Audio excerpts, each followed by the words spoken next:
had witnessed their battles in their entirety. The source of his trepidation lay in the fact that Berlick, who was on the cusp of the fortress-level pinnacle, succumbed to a single strike from Mo Li in less than 3 minutes. The moment Mo Li disembarked from his mech, the frown etched on his brow remains vividly imprinted in Liang Tsang's memory. Despite effortlessly dispatching Berlick, he bore an expression of dissatisfaction. Berlick had apologized, saying, "I'm sorry, Master Mo Li, for not allowing you to unleash your full strength." Liang Tsang was genuinely frightened, having fled several star systems only to find himself unable to shake off this pursuer. Could it be that he had come to collect a debt? Regrettably, Mo Li did not recognize him. As the crowd around them noticed Mo Li's presence, they scattered like frightened sheep, and even the burly man trembled as if gripped by fear. Rumors circulated that this bloodthirsty figure killed without a second thought, especially when it came to dealing with space pirates. Upon sighting one, he would strike without granting any chance for escape. He himself was a pirate, having heard tales of how blood debts were settled against those who had harmed his family. Now, he hunted pirates in a quest for vengeance. The burly man quickly rifled through his memories, trying to identify anyone connected to Mo Li, but found nothing. There were simply too many possibilities. Mo Li regarded the man before him with palpable disdain, soon realizing that he lacked the robust physique typically honed through years of training. Instead, he bore a somewhat delicate, scholarly demeanor. Recognizing the situation escalating, Mo Li hastily wiped his hands. The patrons of the bar, noticing the disturbance, could not remain passive. The bartender approached, observing the disdain in Mo Li's eyes, which soon transformed into a hint of murderous intent. He quickly interjected, "My apologies, Lord Blood Debt. Please allow me." He stood in front of Mo Li, blocking his view of the burly man, and continued, "Had we known you were coming to our Nightshade establishment, we would have prepared the finest booth for you. This way, please." The fortress level was a realm unattainable for most, and though Nightshade had a respectable background, it would be foolish to offend someone of Mo Li's caliber. The bartender exerted all his enthusiasm, his smile nearly frozen in place. Mo Li cast a cold glance at him. "I am here to purchase information." "Information for sale? Right this way. Right this way." The bartender, quick on the uptake, promptly ushered Mo Li inside. The interior of the bar offered additional spaces, and upon passing through the doorway, the clamorous sounds from outside faded into a tranquil silence. Beyond the door lay a narrow corridor, flanked by doors that formed independent, sealed chambers. The bartender led Mo Li forward, arriving at one of the rooms. "Please wait a moment. Our manager will be with you shortly." If it were merely a fortress-level pilot, the manager would not have regarded him with such reverence. But Mo Li was evidently different. Many assessed his prowess to be akin to that of a judgment-level figure. The strength he currently exhibited suggested that, even if he were not yet at judgment level, it would not be long before he ascended to that rank. The prospect of a wild judgment-level pilot sent shivers of excitement through their minds. Without making Mo Li wait for long, merely 2 minutes passed before a man clad in casual attire hurriedly approached. I apologize. Upon entering, he fervently expressed his regrets, indicating that he had been outside momentarily. His words seemed to convey not only an explanation for his tardiness, but also a rationale for his casual dress. He promptly introduced himself. "I am Fang Qian, the manager of Yi's. You have come seeking information, I presume? Are you inquiring about the fortress-level space pirate?" Directly addressing the matter at hand, he appeared eager to divert Mo Li's attention from his attire and hospitality. A voice echoed in Mo Li's mind, urging him to interrupt the dialogue. Mo Li subtly shook his head. These were trifling matters, for he was solely focused on amassing wealth and had no desire to squander time here. "Do you have any news about Inja?" Fang Qian's expression shifted, as Inja was indeed a formidable celestial-level pilot, among the strongest within that tier.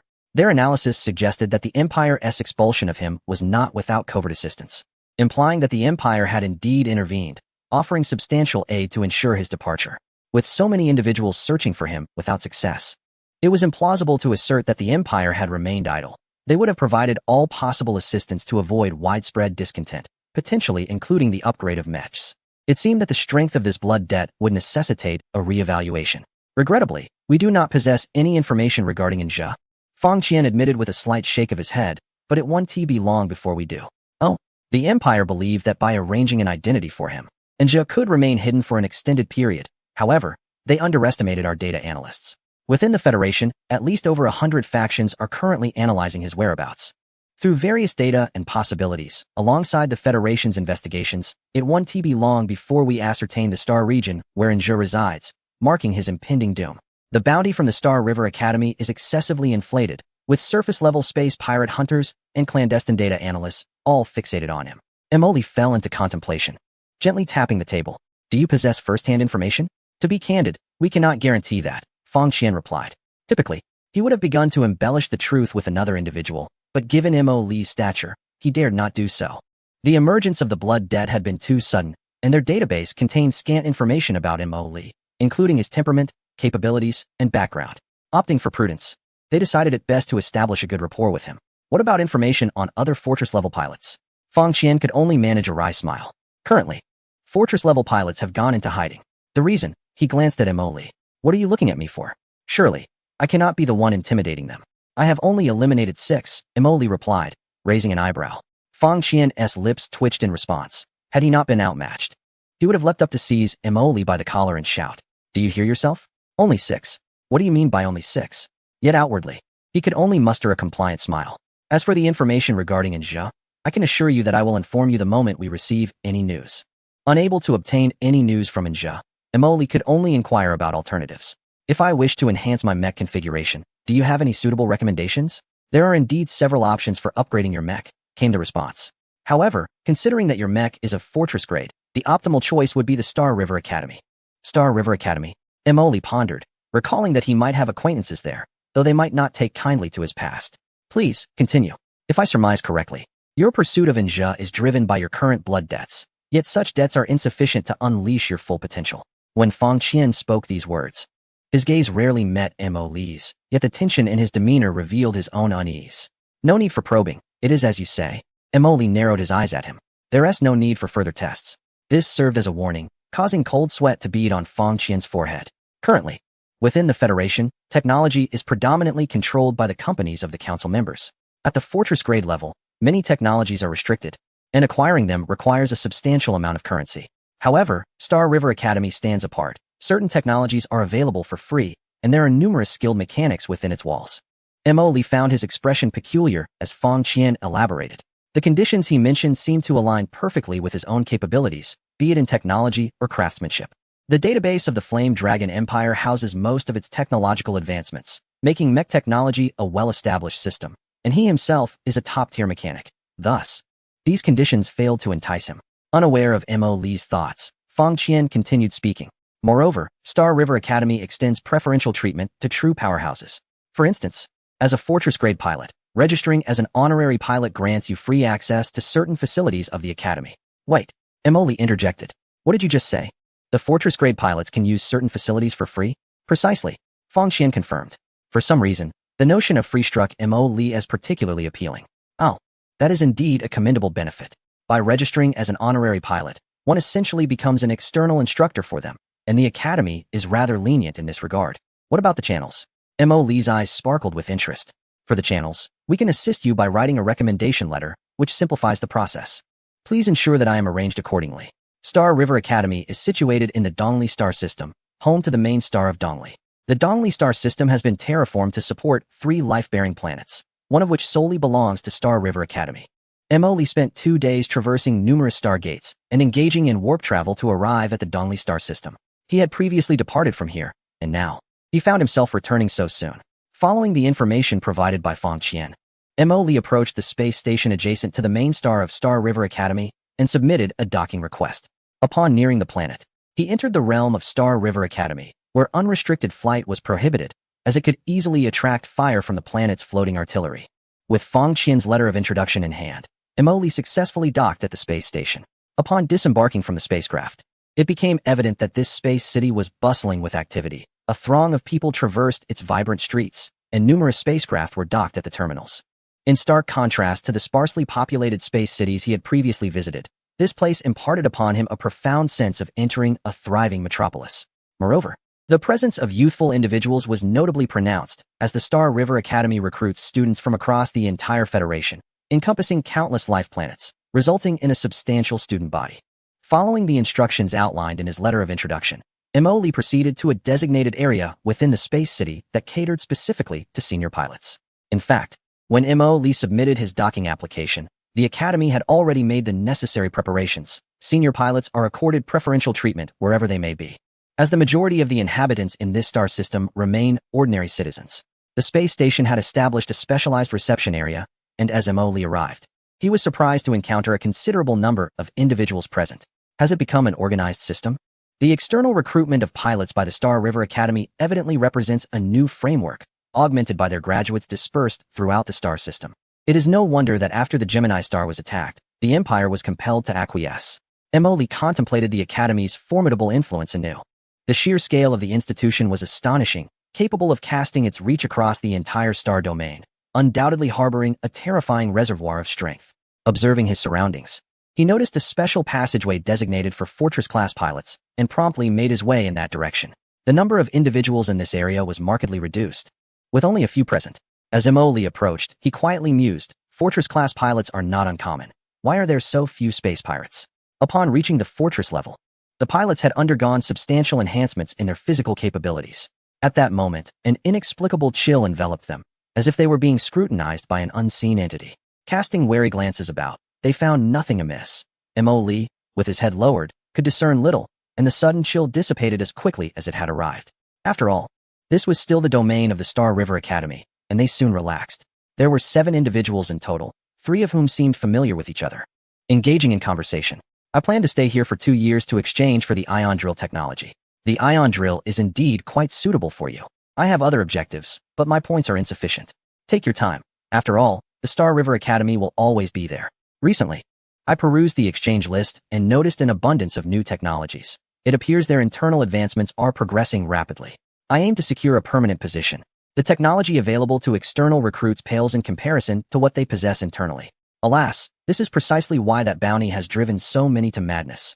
The custom mechs from the Star River Academy are undeniably superior to those found in the outside world. Emily felt a stirring within. It seemed that the Star River Academy concealed numerous secrets. The individual named Yi Lingyin appeared to have garnered significant attention. Yet Emily could not detect any extraordinary technology from her mech. Was it too low of a level? Reflecting on it, he recalled that it seemed to be a raid-class mech. The technology of the raid class was already quite mature within the Federation, leaving little room for further development. Moreover, Fang Qian had mentioned that once one reaches the fortress level, they would be able to incorporate even more formidable technologies. After the elevation of a pilot's rank, they gain the ability to operate higher-grade mechs, which are equipped with superior and more powerful technologies. With this thought, Emily began to grasp the implications. A raid-level pilot attempting to control a fortress-grade mech would be overwhelmed merely by the burden of the empathic connection. Without personal stance protection, the G-forces generated by high mobility could very well be fatal. The technology to withstand G-forces is also exceedingly precious. This realization sparked a flicker of anticipation within Emily. Fortress-grade pilots are still regarded with esteem by the Academy, and soon, someone appeared to welcome them, offering personalized one-on-one reception. The individual accompanying Emily was an elegantly proportioned woman, who walked ahead with a professional smile while engaging him in conversation. Greetings. Our esteemed pilots are required to undergo a series of capability verifications and information registrations, which may take some time. During this period, I shall remain by your side. Feel free to express any needs you may have. Capability tests? How are they conducted? Through mech battles or performance metrics? For capability assessment, you may either present your star network ranking or participate in our on-site evaluation. Both methods are acceptable. Allow me to escort you to register your personal and mech information. Upon entering a grand hall, they approached a massive square counter at its center. The woman proceeded to a window, operating the system while inputting the information Emily provided. Do you possess a letter of recommendation? Please follow me. If you have a recommendation, the procedures for capability certification may be waived. She led him to a VIP-like area, where another individual awaited, seated on a sofa with arms crossed, eyes closed in quiet contemplation. Sensing someone's presence, he briefly opened his eyes to glance at Emily before returning to his previous state of indifference. Emily, however, had no intention of scrutinizing him and chose a seat nearby. You may wait here while I assist you with the information entry, the woman said before departing. Once she left, the previously closed-eyed man turned to Emily. Are you also here through an introduction? Yes. In truth, Emily was not particularly fond of engaging in conversation with strangers. Which company? Emily found the inquiry curious. The man's tone did not convey genuine curiosity, but rather an air of arrogance that was palpable. Noticing Emily's silence, the man furrowed his brow slightly. There are not many companies capable of writing recommendation letters to the Star River Academy. Are you of the Celestial Punishment rank? Fortress grade. The man suddenly fixed his gaze on Emily. No power would write a recommendation for a Fortress grade pilot. You must be deceiving me. Emily felt perplexed. This individual initiated conversation without so much as a courteous introduction. Thus, he decided to employ a subtle retort. You may think as you wish. The man appeared taken aback by Mo Lee's unyielding demeanor, momentarily at a loss for words, before lapsing into silence. The atmosphere grew somewhat awkward until, shortly thereafter, another woman arrived to escort him away, while the earlier guide returned to Mo Lee. "Good day, Mr. Mo. Thank you for your patience. Congratulations on becoming the esteemed pilot of the Star River Academy. Within the confines of the Academy, you are granted complimentary access to certain facilities. Furthermore, you may accrue points through teaching, which can be exchanged for corresponding technological privileges within the Academy's tech repository. Should you require enhancements for your mech or materials for purchase, these can also be acquired using your points." The young woman guided Mo Lee away from this place, informing him that his identity has been registered in the Academy's internal network. The Academy has provided him with a hover vehicle and accommodation. Henceforth, you may reside on the main star. However, should you wish to land your mech on any planetary body, an application must be submitted. Understood. As they reached the entrance, Emily noticed a hover vehicle parked nearby. "This is your hover vehicle. You may use it to navigate within the Academy grounds." The young woman maintained her smile as she watched Emily board. The hover vehicle features a sensor door, and since Mo Lee's information has been logged, the door opened automatically upon his approach. Once inside, an AI was at his service, yet Xuanji promptly supplanted the AI and set the flight path. "Xuanji, what is the status?" There are 2 layers of networks. The external one has been nearly infiltrated, revealing little of value, while the internal network remains isolated and beyond my reach. Indeed, Emily felt a stirring within, realizing that relying solely on Xuanji to uncover the depths of the Star River Academy was somewhat fanciful. "First, let us proceed to the residence. Then examine the direction of the blood debts upgrade." Understood. The hover vehicle ascended, soaring from the space station to the planetary surface. Chapter 31. One-on-one tutoring. The Star River Academy has assigned Mo Lee a standalone villa. This planet has been artificially transformed into a habitable one, offering splendid conditions. His villa is situated by a lakeshore, with the water shimmering and crystal clear, allowing glimpses of the nearby forest. After surveying the surroundings, Xuanji remarked, "It is indeed a splendid place for retirement." The villa is fully furnished and includes a small gravity chamber for training. The Star River Academy boasts an independent network, allowing all matters to be resolved through digital connectivity. Once Mo Lee acquainted himself with his environment, he logged into the Star River Academy's network. Utilizing virtual reality technology derived from the Star Network, he was presented with an additional interface. Xuanji promptly commenced searching for various facilities available to Mo Lee, preparing to devise a plan for the upgrade of the blood debt. Mo Lee perused the offerings, but found little of interest until a public announcement caught his attention. "Greetings to all at the Star River Academy. It is that time of year again, the annual second-year competition. We welcome everyone to come and witness. The Academy competition is a significant event within the Star River Academy, where a vast population often sees many dark horses emerge unexpectedly, making the contests both highly entertaining and fiercely competitive. You should consider attending," Xuanji suddenly suggested. The Academy holds this competition annually to select outstanding students while simultaneously showcasing the achievements of the faculty in the 2nd and 3rd grades. The competition is a contest of rankings, and in 2 months, there will be a grand competition for new students, which also pertains to points. Students enrolled in one-on-one tutoring find that the higher their rankings, the more points their mentors accrue. Mo Lee felt a twinge of confusion. "Do you desire points? We could simply borrow some equipment. Surely, technology and materials are not an issue?" "No. I wish to transform the Blood Debt's super fusion engine into a stellar vector thruster. However, as you know, the creation of the dragon-scale composite materials involved in manufacturing a vector thruster is quite challenging." Upon hearing this, Mo Lee pondered, "Are there conditions here for fabricating the stellar vector thruster?" "Yes, but the corresponding laboratory requires points to be activated."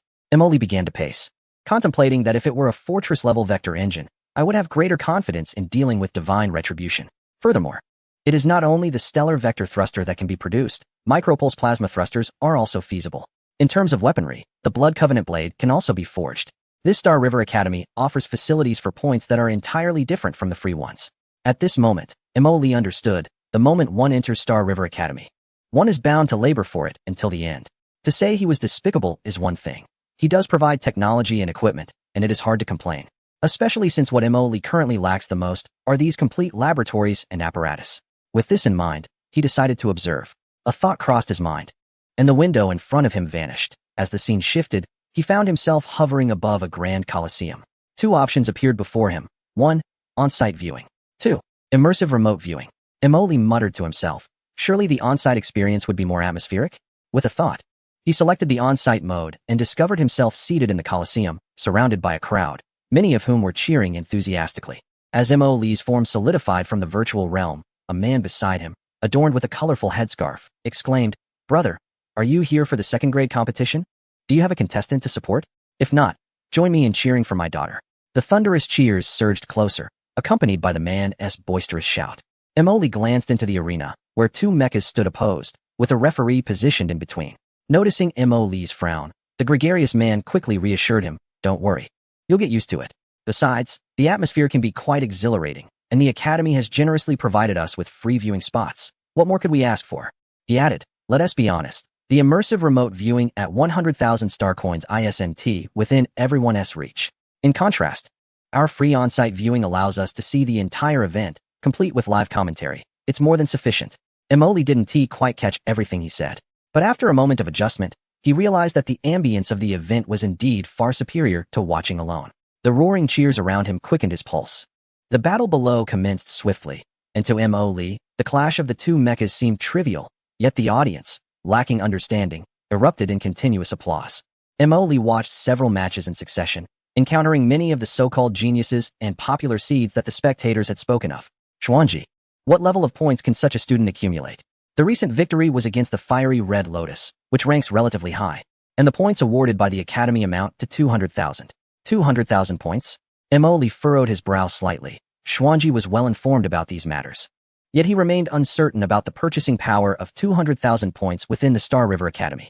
Such a sum is sufficient to secure several laboratories and equipment. Xuanji added insightfully that Emoli quickly grasped the implication. It appears that these points are rather easy to earn.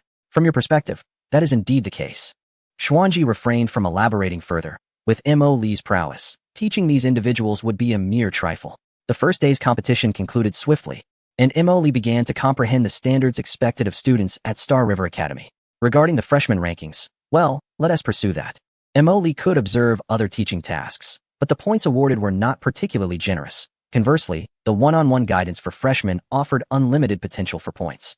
Reflecting on the performance of the second-year students, Emoli felt that acquiring those 200,000 points would be exceedingly feasible. At present, it seems that the technological advancements of the Flame Dragon Empire are on par with this civilization. However, replicating them poses challenges due to the various equipment needed. And now that ready-made equipment is readily accessible, how could he not be excited? Xuanji, formulate a plan. Once the third-year competition concludes, and after the second-year competition ends tomorrow, it will be time for freshmen to enroll in courses. Your one-on-one instruction for Fortress-level pilots is also a type of course. Simply await the student selections. All right. A smile could not be contained on Emoli's lips. He felt that teaching students of the second-year caliber would be effortless. When the time comes, as long as a freshman enrolls in his course, all would be well. 2 days slipped by in a flash, and Emoli glanced at his one-on-one tutoring course, which had no enrollments, plunging him into contemplation. Xuanji, could you elucidate this situation for me? Just a moment. Chapter 32. The anomaly of the Omalixians has been detected. It appears there is a prevailing notion within the Academy. What is it? The esteemed honor pilots are perceived to lack strength, and only those at the level of divine punishment can catch the student's attention. Emoli, wait, are fortress-level pilots looked down upon? Are these fledgling students truly so exaggerated in their judgments? Emoli was astonished. Fortress-level pilots could thrive anywhere outside, yet here they are deemed inferior? Not quite. The issue lies in the overwhelming number of individuals aspiring to become honor pilots.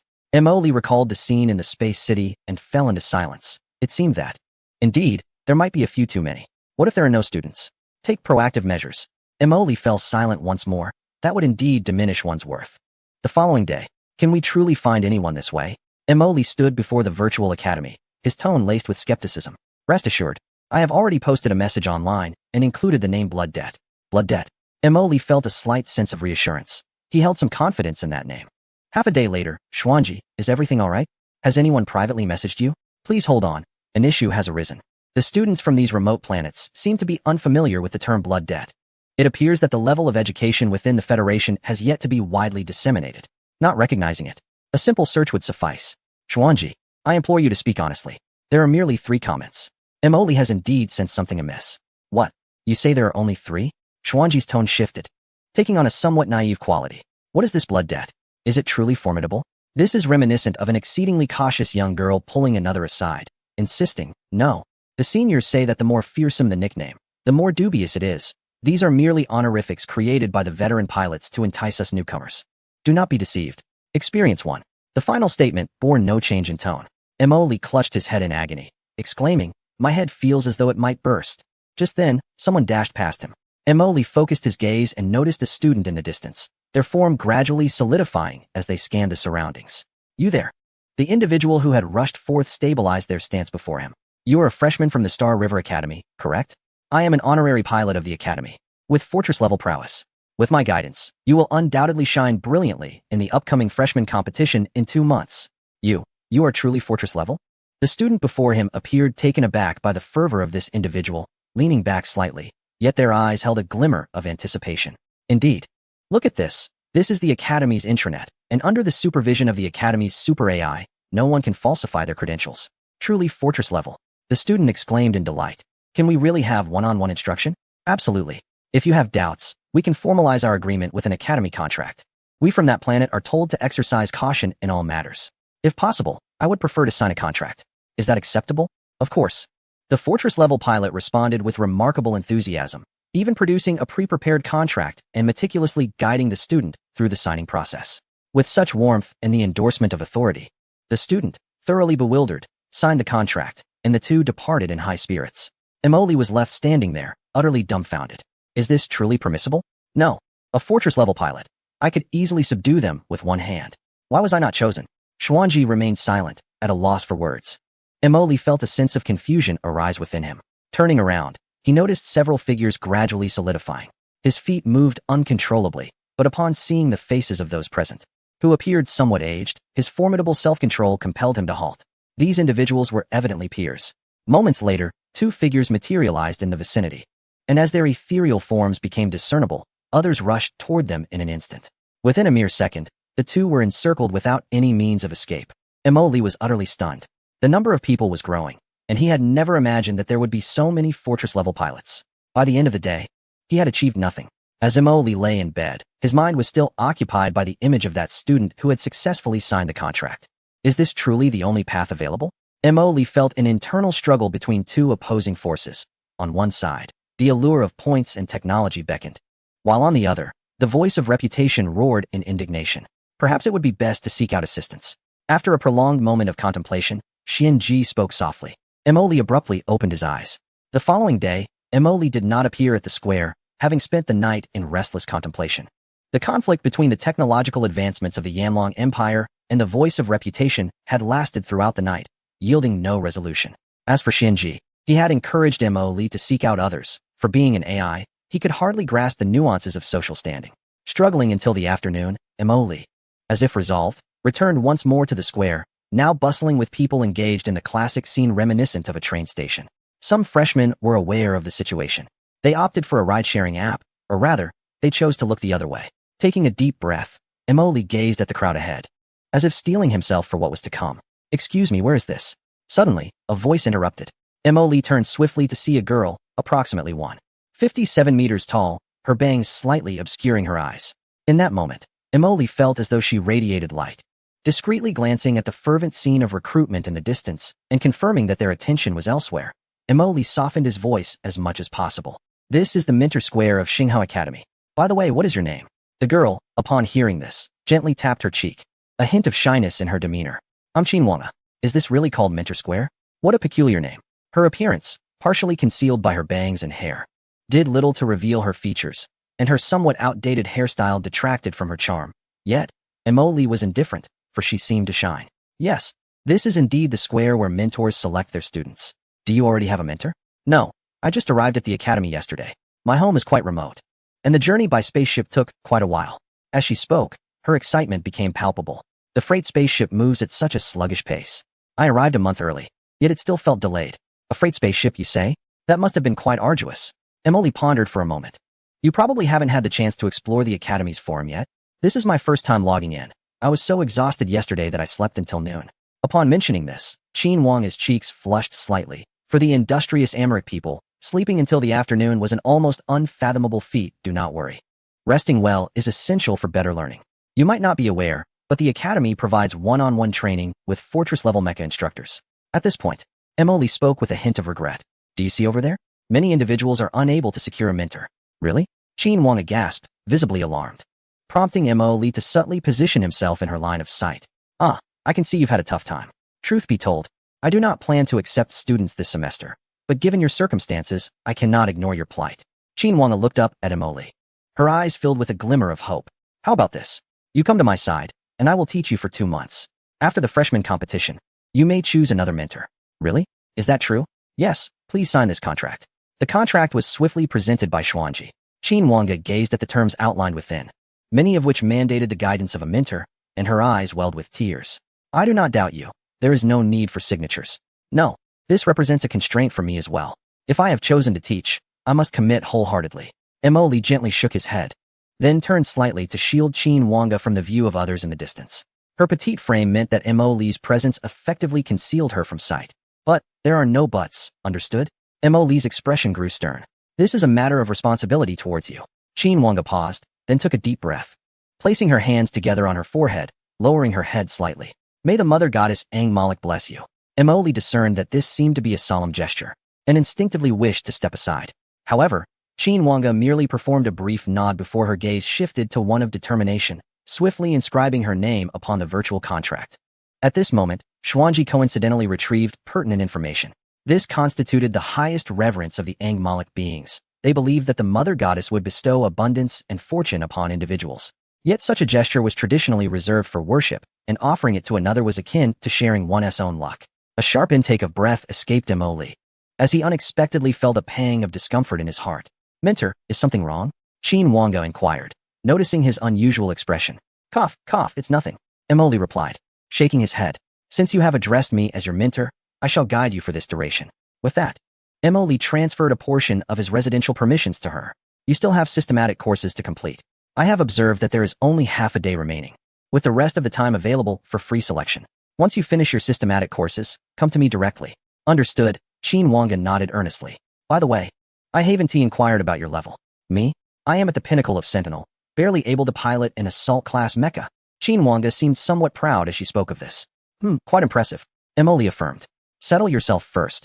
I will return to prepare for your training and instruction. After lunch tomorrow, come find me." "All right." After issuing these instructions, Mo Lee promptly logged off and opened his eyes in his room. With a sigh, he murmured, "Xuanji, do you know? My heart is reproaching me. There is no need for such feelings. The teaching model at the Star River Academy operates in this manner. Other students do not choose to become honor pilots due to a lack of strength or because the assigned mentors are sufficiently formidable. However, you are different. You can pilot the Super Mecha Shifangji, the most powerful national weapon of the Yanlong Empire, a fact that is not easily acknowledged by many. In other words, a pilot of your caliber is a rarity. Even the Star River Academy would be hard-pressed to find another within the observed universe of the Federation. This is your fortune." At this point, Xuanji fell silent for a moment. "Considering that your thoughts may be entirely consumed by piloting mecha, I shall be succinct. Impossible, that is not the case. You are acting for her benefit, Xuanji." Mo Lee's expression darkened. "Immediately prepare my lesson plan." The following day, before Mo Lee had even logged in, Xianji reminded him that his student had already arrived. Mo Lee glanced at the time, noting that there was still half an hour remaining. She arrived early from her class. Startled, he quickly logged in and indeed found Qin Wanga standing still, lost in thought. Upon seeing Mo Lee, her face lit up. "Good afternoon, Mentor." "Ah, well, you certainly came half an hour early." "Mentor, I have become accustomed to waiting." "Excellent. You are quite spirited. Since you are here, let us not delay any further and commence immediately. Activate the teaching space." The teaching space was one of Mo Lee's privileges, an independently created realm. They both appeared within it, surrounded by an expanse of blankness. Mo Lee inquired, "What type of mech do you pilot?" "Mentor, I enjoy piloting combat mechs." As Mo Lee sifted through the available mechs, his hand trembled. "What?" "Mentor, I enjoy piloting combat mechs." A slight change flickered across Mo Lee's expression. There are numerous types of mechs, including the heavy firepower type, adept at long-range bombardment, and the assault type, characterized by unparalleled speed and offensive capabilities. Combat mechs are one such category. However, the current technology has not yet reached a point where the mech can completely shield the pilot from external impacts. As a result, there exists a type of mech known as the combat mech. This type primarily utilizes blunt and heavy weapons, delivering overwhelming force to shake the opponent's mech, potentially injuring the pilot directly. Consequently, combat mechs excel in close-quarters combat and speed, yet the heavy weaponry can be a hindrance. There are even instances where reckless individuals have replaced traditional weapons with the mech's fists, conserving energy and weight while enhancing speed, achieving a perfect balance. However, the risks associated with combat mechs are significantly greater than those of other types. Their advantage lies in the initial combat round, where the sheer force of a single strike may incapacitate the opposing pilot. In simpler terms, they deliver true damage. Yet, the drawbacks are glaringly evident. In close combat, they struggle against blade-like weapons, as many possess formidable lethality, capable of overwhelming the combat mech in a single blow. Furthermore, when faced with mechs specializing in firepower coverage, they are heavily reliant on agility. A moment's carelessness can result in catastrophic damage to the cockpit. Emily recalled the information on combat mechs, furrowing his brow. The risks of combat mechs are too great.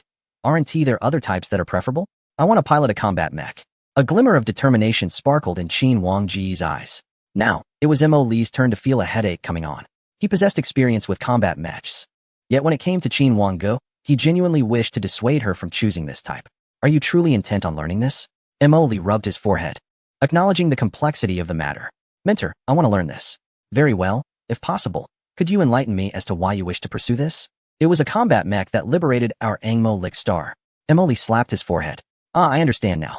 Combat mechs are distinctly different, requiring extensive training. And it may be a bit arduous. I am not afraid. In Qin Wang's eyes sparkled with determination. Very well. Let us engage in a match so I may assess your prowess. With a slight nod from Qin Wang, Emily summoned forth dozens of combat mechs before them. You may begin by piloting a strike-class combat mech, he suggested. Qin Wang's eyes gleamed as she surveyed the interface, ultimately selecting one, while Emily casually chose another. Once their selections were complete, the mechs rapidly materialized around them, both individuals synchronizing with their machines. After establishing a communication channel, Emily declared, "Prepare yourself for an all-out assault." The moment she entered the mech, Qin Wang seemed to transform entirely, charging forward with unwavering resolve. Emily, anticipating her attack, crossed his arms to deflect her punch, then exerted force to push her strike aside. Continue, he urged. Though his brow furrowed slightly as Qin Wang unleashed a relentless barrage of strikes in silence, it was evident that her attacks and boxing technique possessed a certain methodical quality. However, against Emily's impenetrable defense, her efforts proved futile. What astonished Qin Wang most was that the combat mech's greatest advantage, the impact shockwaves, had no effect on Emily whatsoever. Emily maintained his defensive stance as Qin Wang continued her assaults, until her stamina waned and she was unable to press on. Sensing her fatigue, Emily instructed her to cease. I have gleaned enough, he stated. As both withdrew, the mechs vanished, and Emily observed Qin Wang, who was now panting heavily in the real-world simulation. Your offensive efficiency is lacking. The combat mech's attack range is quite limited. Each strike must target a vital point. Qin Wang quickly straightened, listening intently. Are you aware of the locations of the various mech transmission systems? Transmission systems? She questioned, perplexed, as it seemed the Academy's public lectures did not cover such topics. Indeed, Emily affirmed with a slight nod. The combat mech's offensive capability relies on the transmission system to penetrate the mech and inflict damage upon the pilot. However, if your opponent is aware of your mech's nature, they will not engage you directly. They will create distance, thwarting your attempts to close in. Thus, your attacks must be precise, aimed at critical points, with the transmission system being one of them. Noticing that she had sufficiently recovered, Emily promptly manifested the mech once more. Now, let us proceed. Disable the pain feedback. This time, I shall initiate the attack.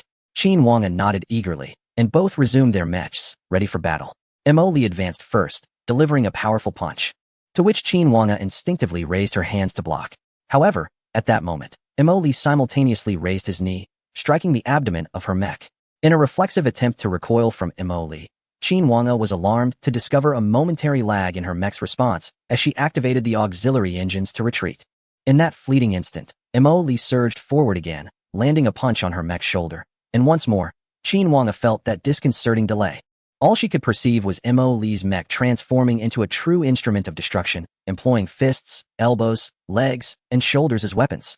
Every time Qin Wang attempted to defend, she felt her mech lagging just a fraction of a second, resulting in all of Emily's attacks landing squarely upon her.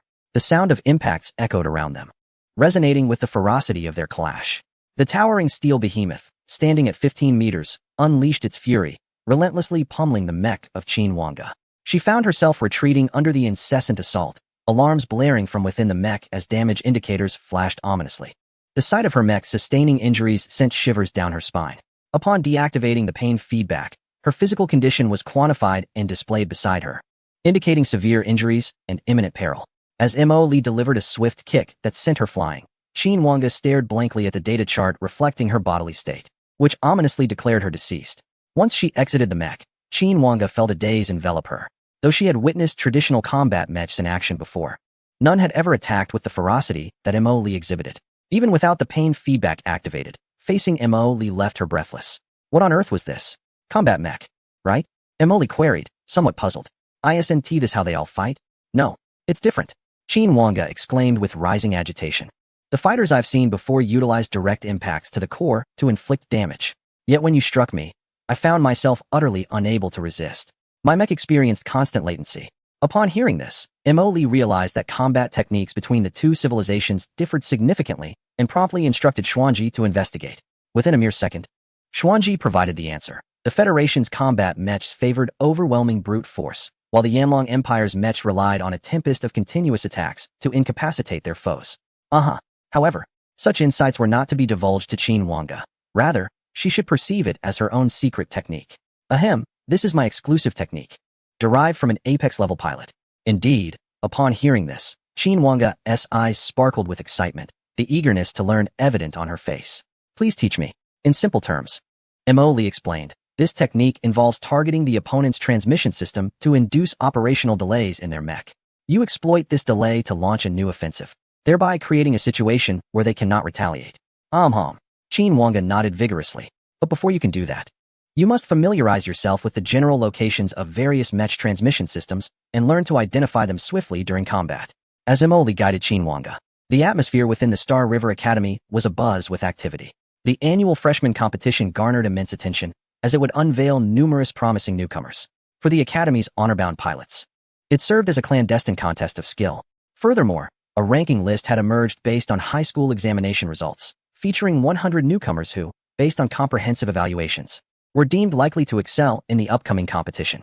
This freshman list currently held the highest interest within the Academy. After concluding a day of rigorous training, Qin Wanga, rubbing her slightly swollen head, opened her eyes in her dormitory. Her examination results had made her a top achiever locally, but upon entering Star River Academy, she found herself less distinguished, ultimately assigned to a modest double room. Her roommate, Chen Xinxin, who had yet to log into the Star Network, glanced at Qin Wanga, who was busy applying makeup, before returning her gaze elsewhere. In the afternoon, Cheng Mo and his dormitory organized a social gathering. Are you going? At that moment, Qin Wanga was still somewhat disoriented. The lessons imparted by Mo Li had significantly altered her perception. She had never imagined that combat could unfold in such a manner. Following their earlier skirmish, Mo Li had been diligently teaching her about the general locations of various mecha transmission systems and how to identify them in battle. Despite Qin Wanga believing her capacity to comprehend was adequate, she still felt somewhat bewildered when confronted with Mo Li's explanations. This was not due to a lack of clarity on his part. On the contrary, he was exceedingly detailed, but rather the sheer volume of information he conveyed made her feel as though he was somewhat impatient. However, upon realizing that Mo Li was sincerely invested in her education, Qin Wanga, even with her head feeling heavy, endeavored to remember everything. Are you going? Chen Xinxin noticed her silence and set down her cosmetics. Where to? Qin Wanga turned her gaze, confusion evident on her face. Observing that Qin Wanga had barely absorbed the information, Chen Xinxin's patience began to wane. The social gathering, the dormitory social. It's not just us. There are several other dormitories involved. This is a splendid opportunity. Cheng Mo and several others have reached the breakthrough level. You should meet them. Qin Wanga had never encountered such a situation before. On Angmali Kustar, apart from her grandparents, her interactions were limited to uncles and aunts, as her peers had long departed the planet. Unsure how to decline, she murmured, should I really go? Absolutely. Such a fantastic opportunity. You're still at the peak of your seminal phase, right? Besides our Cheng Mo, Gao Fanyuan will also be there. And he is at the pinnacle of the breakthrough level. There's a chance you could shine in the upcoming freshman competition and become a standout candidate. Meeting new people would undoubtedly benefit her. Observing the somewhat rustic demeanor of Qin Wanga, Chen Xinxin furrowed her brow, questioning why Gao Fanyuan insisted she attend. This naive girl from a remote star system hardly seemed worthy of their gathering. Just as Qin Wanga was about to assert her newfound capability to handle breakthrough-level mechas, Chen Xinxin impatiently interjected, and you don't really know anyone at the academy, do you? Socializing is crucial in the academy. Enough chatter. Hurry up and change your clothes. At that moment, Chen Xinxin had nearly completed her makeup. It was evident that her technique was not particularly refined, appearing somewhat heavy-handed.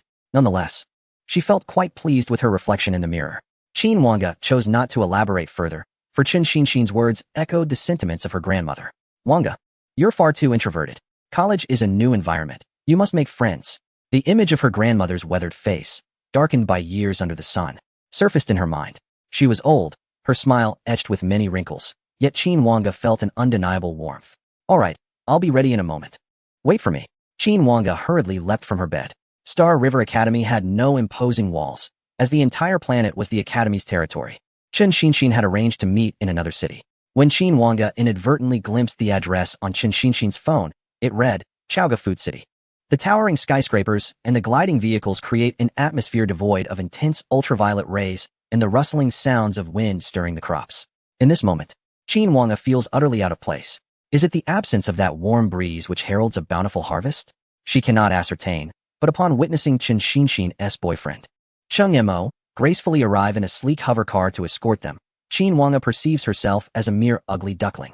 Cheng Mo stands at an impressive height of 183 meters, his handsome features strikingly attractive. Chen Xinxin immediately affectionately links her arm with his. Cheng Mo casts a brief glance at the downcast Qin Wanga, his expression turning peculiar as he quickly averts his gaze. Let us go, everyone is waiting for us. Apologies, my dear, I took a bit longer with my makeup. The two share laughter as they enter the vehicle, leaving Qin Wanga momentarily bewildered on the spot. Fortunately, Cheng Mo does not forget her. As the back door of the car opens automatically, get in, Chen Xinxin calls from the front seat. Upon arriving at a private dining room in a restaurant designated for their gathering, Qin Wanga observes others adorned in splendid attire, embellished with various exquisite accessories, causing her naturally introverted demeanor to compel her to lower her head. The others appear indifferent to her presence, and after several rounds of drinks and a meal, they retreat into their own conversations. Unbeknownst to her, a pair of eyes occasionally lingers upon her, as the others chat in clusters. A gentle voice breaks the din beside her. What's the matter? Feeling a bit out of place. Instinctively raising her gaze, Qin Wanga realizes the speaker is Gao Fanyuan, the organizer of this gathering. He is tall and remarkably more handsome than Cheng Mo, his eyes radiating a warmth that instantly warms the heart of anyone who meets his gaze. Yes, a little, she replies, her voice barely above a whisper. Not to worry. They are all quite pleasant. If I recall correctly, you are Qin Wanga, right? Yes, that is correct. Qin Wanga instinctively lowers her head again, as if this habit has become second nature to her, or perhaps this action allows her to distance herself from the scentless environment devoid of the harvest's fragrance. Gao Fanyuan, noticing her demeanor, displays no signs of impatience and continues to engage her in conversation, even as Qin Wanga struggles to contribute. Merely responding with an occasional nod or murmur of acknowledgement, he remains patient. After a while, Gao Fanyuan smiles. I'm feeling a bit parched. I'll fetch some drinks and bring you something as well. Before Qin Wanga can protest, he departs, returning shortly with 2 tall glasses filled with a purple liquid. The hue of the liquid strikes a familiar chord within her, though she hesitates to confirm her suspicion. It is not until Gao Fanyuan hands her a glass and the familiar aroma wafts toward her that her expression shifts in alarm. What's wrong? This is wine made from the mutated Lihui crop. Isn't this type of wine a prohibited substance under federal regulation? Panic washes over Qin Wanga's face. The Lihui is a crop indigenous to their planet, a cornerstone of their agricultural economy. The Amalek Star's harvested Lihui can be utilized for winemaking, producing a liquor that is rich and smooth, capable of relaxing the mind and nourishing the spirit. Many pilots, after experiencing fatigue, often choose to indulge in a sip. However, the process of crafting Lihui wine necessitates numerous purifications, and the consumption of raw Lihui is quite extravagant. Consequently, the inhabitants of the Amalek Star have long dedicated 80% of their land to the cultivation of Lihui. While Lihui wine is renowned, few are aware that among millions of Lihui plants, some exhibit mutations, resulting in a wine with potent hallucinogenic properties. 36. The unexpected change. This is undrinkable. Qin Wanga's voice rose in alarm for the first time, oblivious to the somber expression of Gao Fanyuan under the dim lighting. We must quickly contact the Federation. Last time, my uncle secretly brewed this wine and was captured by the Federation. He never returned.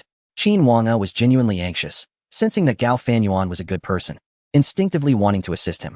Gao Fanyuan gripped his cup tightly, and upon witnessing Qin Wanga's distress, a flicker of infatuation crossed his eyes. This is not contraband. Look, we are within the confines of the Galaxy Academy. How could such a thing be here? This, in fact, is ultra-pure Lihui wine. He thrust the cup forward, his gaze like that of a venomous scorpion, fixated on Qin Wanga. Despite her resistance, Qin Wanga felt compelled to examine it closely upon hearing his words, and was nearly taken aback. Among the 2 cups of wine, one contained the ultra-pure Lihue wine Gao Fanyuan spoke of, but that was the cup he intended for himself. She sensed something amiss. She had previously encountered individuals who had consumed mutated Lihue wine, all of whom became like marionettes, unresponsive even when threatened with death. And now, Gao Fanyuan was offering her such a drink. Qin Wanga, though not particularly social, was not naive. It was evident that Gao Fanyuan harbored ill intentions. She attempted to locate Chen Xinxin, but the others in the distance were engrossed in their own conversations, their voices loud, and the booming music surrounding her rendered her feel isolated. Gao Fanyuan persisted in offering the cup of mutated Lihue wine, and a surge of fear blossomed within her. Don't! With a sharp cry, Qin Wanga knocked the drink away and fled. Gao Fanyuan did not pursue her, but instead brushed off the spilled Lihue wine from his wrist, saying coolly, "Retrieve her for me." "Young master, we are within the Galaxy Academy," someone in the shadows cautioned. "I am aware. I am not foolish enough to that extent. I merely intended to issue her a warning." Meanwhile, filled with trepidation, Qin Wanga reached the roadside, momentarily bewildered by the unfamiliar city, instinctively seeking help. She approached several passers-by, but her panicked demeanor only prompted disdainful avoidance. Beyond her fear, a sense of anxiety and injustice welled up within her. She had done nothing wrong. Why was this happening to her? Qin Wanga was perplexed by her current predicament, yet she yearned to escape this place. However, in this unfamiliar city, she was utterly disoriented, even lacking knowledge of the public transport system. Her pleas for help had fallen on deaf ears, amplifying the dread within her. In a frantic attempt, she activated the star ring communicator, hoping to reach her grandparents, only to remember that they were light years away on the Angmalic planet. Suddenly, a name caught her eye on the contact list, her recently appointed mentor, whose warmth had been a source of comfort. Without hesitation, Qin Wanga dialed Mo Li's number. The call was answered almost instantly, and Mo Li's voice came through, inquiring what was amiss. "Mentor, I." Before she could finish her sentence, 2 large hands reached out from behind, attempting to seize her. Instinctively, she leaped forward and began to run, her voice tinged with panic. "Someone is trying to grab me." The fear that gripped her heart was overwhelming, almost bringing her to tears. Meanwhile, in Mo Li's dormitory, he was abruptly awakened from a deep slumber by Xuanji's urgent voice. "Wake up! Your precious cabbage is at risk." Mo Li sprang up, bewildered. "What?" "Don't ask. I've mapped out a route for you. The situation is dire. The vehicle is already en route." Xuanji's urgency was palpable. "This is a potential loss of 200,000 points. If it goes awry, how will I utilize my technology?"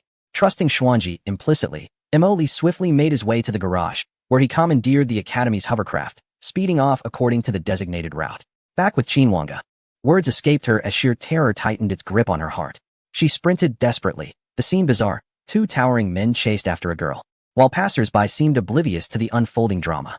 Upon closer inspection, the pursuers occasionally exhibited a flickering distortion, reminiscent of an antiquated television set. Most onlookers merely cast a cursory glance at Qin Wanga. Ultimately, being merely an assault-level pilot, her physical prowess was limited, and it wasn't long before the 2 men caught up to her. Just as they were about to make their move, a heavily made-up woman approached. And in a moment of desperation, Qin Wanga clutched her arm as if she had found a lifeline. "Help me. Someone is trying to grab me." The woman startled, instinctively attempting to pull away. However, driven by her survival instinct, Qin Wanga's grip was surprisingly strong, preventing the woman from escaping. Glancing behind her, Qin Wanga noted the street was deserted. "You're insane. Let go of me," the woman exclaimed, vigorously trying to shake off Qin Wanga, but to no avail. "Look around. No one is chasing you. Let go." Her tone grew increasingly hostile, yet Qin Wanga, gripped by fear, could not release her hold. Despite the woman's insistence, Qin Wanga felt an undeniable presence behind her. "No, they are definitely there. I can sense it," she insisted. "Sense what? What kind of lunatic are you? Let go of me." The woman lamented her ill fortune, having just been jostled and now entangled in this bizarre encounter, unable to break free from Qin Wanga's surprising strength. She was determined to take action, but upon seeing Qin Wanga's reddened eyes, her heart softened inexplicably, and her hand fell. "Alas, what misfortune I endure." With a reluctant sigh, she remarked, "If you have something to say, just say it. I'll help you contact the enforcement team at the academy, all right?" As soon as the phrase enforcement team escaped her lips, a towering figure emerged behind her, delivering a precise strike to her neck, causing her to roll her eyes back and collapse limply. In that moment, Qin Wanga was horrified to realize an invisible curtain seemed to have descended around her, rendering the surroundings somewhat indistinct. Cradling the unconscious woman against her, Qin Wanga looked up to find 2 imposing men with their arms crossed, gazing at her with mocking expressions. "Why aren't you running?" Qin Wanga instinctively attempted to rise, but the weight of the fallen woman pinned her down, thwarting her efforts. What to do with an extra person? Let's take her away first and see what Xiao has to say, they conferred, extending their hands to seize Qin Wanga. At that moment, two beams of bright light suddenly illuminated their figures, followed by a massive black object hurtling towards them. Their expressions shifted dramatically before they could evade. The speeding vehicle struck them forcefully.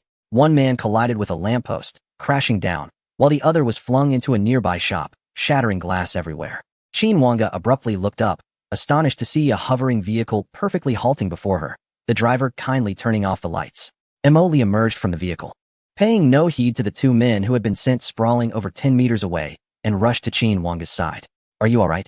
Are you hurt? A wave of profound grievance surged within her, rendering Qin Wanga speechless, tears streaming silently down her face. The hovering vehicle had come to a stop on the sidewalk after launching two individuals. Now, bystanders began to notice the unusual commotion. Some immediately reported to the enforcement team, while others parked nearby to observe.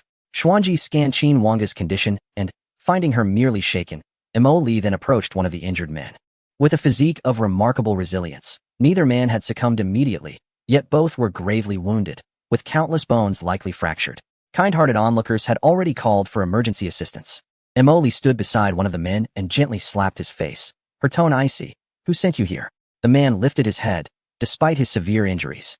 He displayed no fear, instead sneering, just wait for the enforcement team to deal with you. Cough, cough. Emily furrowed her brow, the subspace curtain. This contraband brought into the Star River Academy. Do you think the enforcement team will deal with me first, or you? The mention of the subspace curtain caused the man's pupils to constrict sharply. Without hesitation, he pressed his thumb forcefully against a ring on his index finger. Emily's reaction was equally swift. She snatched up a shard of glass from the ground and swiftly slashed it, severing the arteries in his wrist. Subsequently, she stomped down, twisting his wrist until a brittle crack echoed alongside his anguished cry. The severed artery flowed with two distinct hues of blood from the wrist. A purplish liquid glimmered faintly with a metallic sheen, while from the elbow, vibrant crimson spilled forth. With a swift motion, Emily tore a strip of cloth from the man's garment, decisively crushing his outstretched left hand before applying a tourniquet to staunch the bleeding. The Xinghe Academy had stationed enforcement teams in various locations, and it was not long before they arrived on the scene. The onlookers stood frozen in place. Having witnessed Emily's formidable methods, only when the enforcement team arrived did they instinctively disperse. Two members of the enforcement team, clad in lightweight powered armor, approached the scene. Upon assessing the situation, the leader furrowed his brow and inquired, what transpired here? Emily casually tossed a square box towards them, which, to their surprise, did not trigger any alarms from their armor. One of the officers caught it in his hand. A subspace veil? His partner remarked, uncertainty evident in his voice. Indeed, this is a prohibited item. How did it come to be here? Emily cast a cold gaze upon them. You ought to direct that question to your academy. Had I not arrived in time, my student would have fallen victim to foul play. The enforcement officers exchanged solemn glances. One hastily moved to check the individual who had crashed into the adjacent room, only to discover him lifeless, purple blood still pooling from his mouth. It was unmistakably a case of suicide born of guilt. Meanwhile, the man Emily had subdued continued to writhe. Yet the ring he had intended to use for self-destruction had already been removed by Emily. This is our oversight, one enforcement officer stated, removing his helmet to reveal a resolute visage. We will take this individual into custody and ensure you receive a proper account of the matter. That is preferable. Here is my identification. The victim is my student, Qin Wanga. I must take her home first. No problem. You need not file a report. I will retrieve the footage from here and provide you with results by the day after tomorrow at the latest. Zhang Guowei sighed upon seeing Qin Wanga's state. Emily scrutinized him closely. He seemed genuinely responsible. What is your name? Zhang Guowei. Please provide a contact number. I will inform you at the earliest opportunity should there be any developments. Understood. With the matter entrusted to the enforcement team, Emily returned to Qin Wanga's side, only to find her regaining consciousness. Upon surveying her surroundings, she appeared utterly bewildered. Why does it feel like the world has changed while I was asleep? She rubbed her eyes vigorously, and upon noticing the man in the distance, her expression shifted, rendering her oblivious to Qin Wanga's expression of gratitude. By the time she collected herself, Emily had already departed in a hovering vehicle. Inside the vehicle, Emily observed that Qin Wanga was nearly recovered before gently inquiring. What transpired? I don't know. I attended a dormitory social event, and someone tried to make me drink prohibited alcohol. I didn't drink and fled, only to be pursued by those two. A dormitory social event? A preliminary assessment suggested that someone might have taken an interest in her. Mo Li's expression darkened as he mentally communicated with Xuanji. Surely, it cannot be that simple? In terms of human aesthetics, on a scale of 100, Qin Wang could easily score a 95. Mo Li shot a glance, instinctively turning to look at Qin Wang beside him. With her thick bangs and slightly tanned skin, she appeared somewhat hunched over due to her constant downward gaze. How could this person be awarded a score of 95 by Xianji? It was mere pretense. Xianji remarked softly, then fell silent. This only deepened Mo Li's astonishment. It truly was a facade. How could he not perceive it at all? Nevertheless, these musings paled in comparison to the real issue at hand. Which golden-haired individual dared to lay hands on his 200,000? Who was responsible for urging you to consume prohibited alcohol? Gao Fanyuan. As Qin Wanggu recalled Gao Fanyuan's visage, she instinctively shifted uncomfortably, feeling an unsettling sensation wash over her. Gao Fanyuan, the pinnacle pilot of the breakthrough level, mentored by the esteemed honorary pilot of the heavenly punishment level, Yin Zhan. The Gao family, having risen through the manufacture of drive systems, wields considerable influence within the Federation and possesses numerous black technologies related to drive systems. I have already transmitted relevant information to Zhang Guowei, so he is a second-generation rich kid. This Yin Zhan, you have also encountered. He was the pilot who accompanied you to obtain the recommendation letter that day. Given that he is associated with the Gao family, the possibility of him accompanying students at Xinghao Academy is as high as 90%. Listening to the information provided by Xianji, Mo Li's eyes narrowed slightly. No wonder they acted with such audacity. Judging by the reactions of those two individuals, it seemed that Zhang Guowei faced considerable difficulty in gathering evidence against him. Sure enough, just as he had settled Qin Wanggu, Mo Li received a communication from Zhang Guowei. Hello, this is Zhang Guowei. Yes, is there new information? The individual said nothing further, simply stating that he had come to see Qin Wanggu, who had taken an interest in him. Mo Li's gaze narrowed slightly. It was a falsehood. I understand. Gao Fanyuan, what are the investigation results? Watertight, no evidence. Zhang Guowei's response was succinct. Chapter 38, The Opening of the Great Competition. The brevity of his words belied the complexity of the information they contained. The two individuals carrying the subspace curtain were evidently assassins for certain factions, as ordinarily one would not carry a suicide ring with them. However, when Zhang Guowei investigated the location of Gao Fanyuan, no issues arose. Lacking concrete evidence, he could not directly implicate a student from Xinghao Academy, yet he had not relinquished his efforts and continued his inquiries through his own means. The following day in class, Qin Wangji's demeanor was markedly diminished. The events of the previous day had proven too overwhelming for her, leaving her quite shaken. By the end of the day, she had achieved little in her practice. Observing her distracted state, Mo Li sighed helplessly. Are you still pondering yesterday's events? I apologize, Mentor, I was lost in thought. It's all right. Such occurrences are indeed hard to digest. Qin Wangji's distress stemmed not only from Gao Fanyuan. Chen Xin was also a source of her anxiety. The previous night, she had spent the night in a different room of Mo Li's villa, and now, even in the morning, Chen Xin had yet to seek her out. There are not that many good people in the world. Mo Li patted her shoulder. Just regard all the other boys as scheming golden-haired individuals. Moreover, strength is the foundation of everything. If you possess sufficient power, even Gao Fanyuan would not dare act thus, and your roommate might even end up fawning over you. Mentor, what does golden-haired mean? Qin Wanggu appeared somewhat dazed, and there was little that Mo Li could do but guide her patiently. Fortunately, Qin's resilience was commendable, and by the following day, she had managed to regain her composure. At that moment, Chen Xinxin finally reached out to her, sending a message through the Star Network, the first of which was an inquiry about her whereabouts. Where have you been? I couldn't find you. Upon reading the message, Qin Wanggu pursed her lips and refrained from responding. The other party seemed to grow impatient, insisting, you are specifically sought after by Gao Xiao. Stop fooling around and return to the dormitory. At this point, Qin Wanggu's pupils constricted, as if everything suddenly clicked into place. No, I will not return. That very night, Qin Wanggu submitted a request to change her dormitory. When she moved, Chen Xinxin was notably absent. Her new roommates seemed pleased by her arrival, bombarding her with questions. However, Qin Wanggu showed no inclination to engage, perhaps out of fear. For the remainder of her time, she primarily attended classes alone, with Mo Li instructing her in the afternoons. As for the matters concerning Gao Fanyuan, they seemed to have dissipated into nothingness. Before long, the time for the freshman competition arrived, 2 months later. During this period, under Mo Li's guidance, Qin Wanggu underwent a remarkable transformation. The rules of the freshman competition were straightforward, a series of one-on-one duels, where the losers would enter the losers bracket, and the victors would advance to the next round. The competition utilized a virtual online format, providing a realistic simulation where sensations of pain and physical conditions mirrored those of reality. This event was a grand occasion for Xinghua Academy, drawing numerous spectators, including many from outside the institution, as the online matches were accessible to the public. Once Mo Li confirmed that he needed to utilize the academy's facilities with his points, he became somewhat reclusive, and given the vastness of the academy, many remained unaware of his presence. He accompanied Qin Wanga to offline sessions to update her detailed physical data and the mechs she needed to master, allowing her to interact with other esteemed mech pilots. Given the online nature of the competition, the students' capabilities and their mech data needed to be uniformly registered at the Academy's Information Management Office. Numerous such facilities existed across the planet, and Mo Li took Qin Wanga to one of the nearest ones. Upon arrival, they found a considerable queue, primarily attended by esteemed mech pilots, along with some students who had opted for courses without the mentorship of a pilot. As the freshman competition approached, the atmosphere was charged with anticipation. After 2 months of training, many harbored a strong desire to excel, while others felt confident in their chances of success. The surrounding conversations were plentiful. Qin Wanga remained quiet while Mo Li listened intently to the exchanges around them.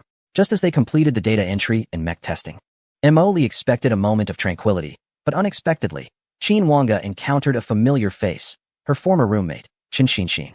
From a distance, Chen Xinxin spotted Qin Wanga, her brows furrowing as she remarked, "Mentor, I see someone I know.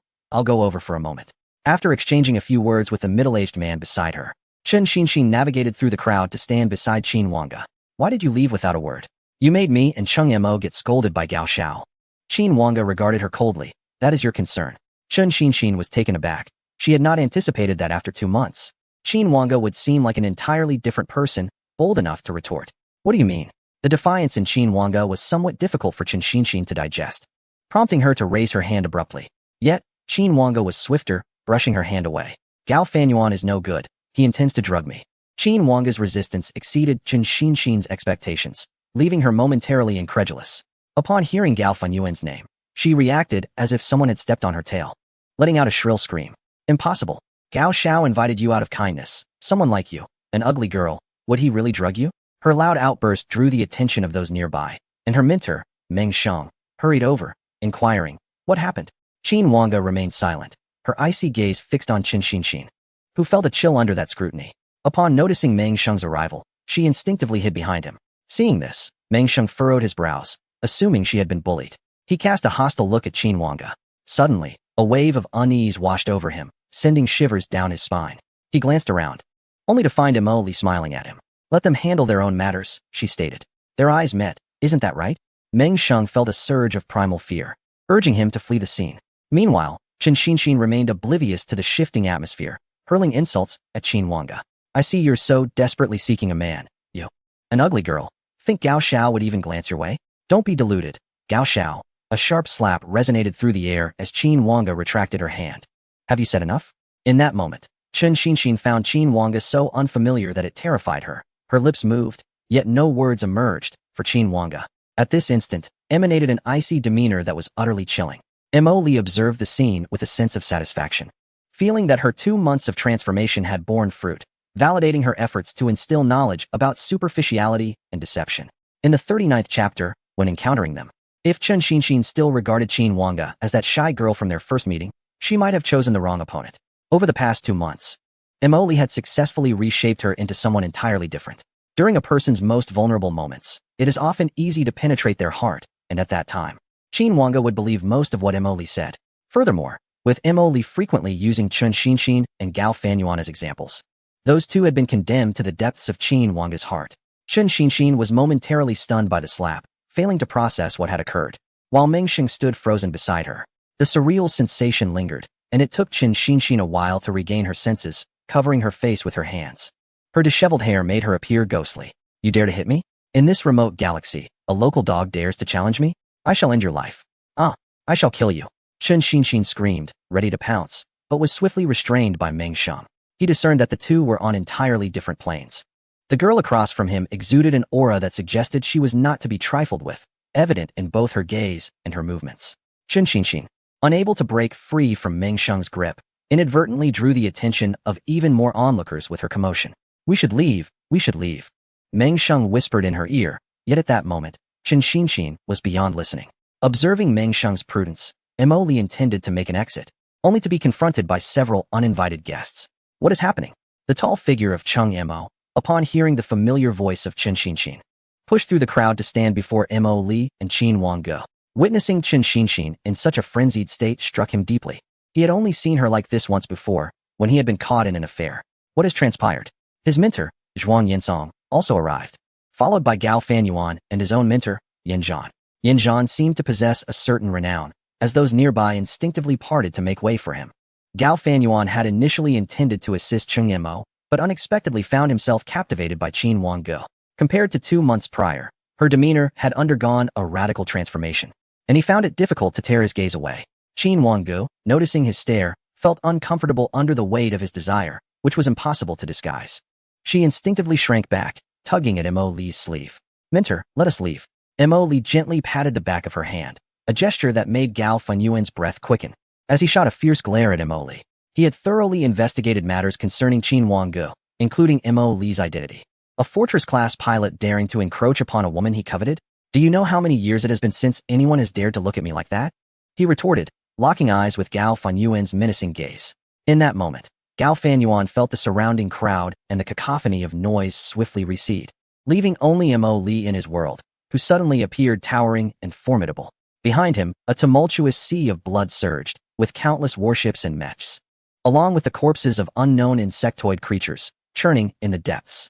An overwhelming wave of nausea washed over Gao Fanyuan, and he felt his stomach churn violently, his insides twisting, until he could no longer suppress it and doubled over to vomit. The sudden turn of events left Cheng Mo and his mentor in shock, while Chen Xinxin, momentarily forgetting her frenzy, hurried to check on him. The crowd around them continuously called his name, yet Gao Fanyuan felt as though everything was distant, the voices echoing as if from across an ocean. After emptying his stomach, he began to retch bile, the foul stench permeating the air, prompting those around him to instinctively step back. "Let us go," Mo Li remarked with a light laugh, addressing Qin Wangge. With no one paying them any heed, the two made their way out. However, as they passed by Yin Zhan, he suddenly spoke. "It is you, is it not?" "It is I. A blood debt, perhaps?" "How intriguing. You would do well to pray that we do not cross paths in the outside world." Yin Zhan remained composed. He could not see how Mo Li had just made a move, nor did he possess any substantial evidence. Within the academy, there was nothing he could do about it. "Threatening? I have a penchant for threats." Mo Li halted, and as he gazed at Yin Zhan, a hint of anticipation flickered in his eyes. "Fear not. When we meet outside, I shall take your life." Yin Zhan furrowed his brow. How could a peak fortress-level pilot be so audacious? After Mo Li finished speaking, he showed no intention of leaving. "Furthermore, you might be concerned that I will hide away." As he spoke, he produced a star ring, projecting his personal information. "This is my information. You may wish to take note and add me as a friend. Once outside the academy, I shall provide you with my location. At that time, do gather more people, as you alone will not suffice." In that instant, Yin Zhan's face flushed with anger.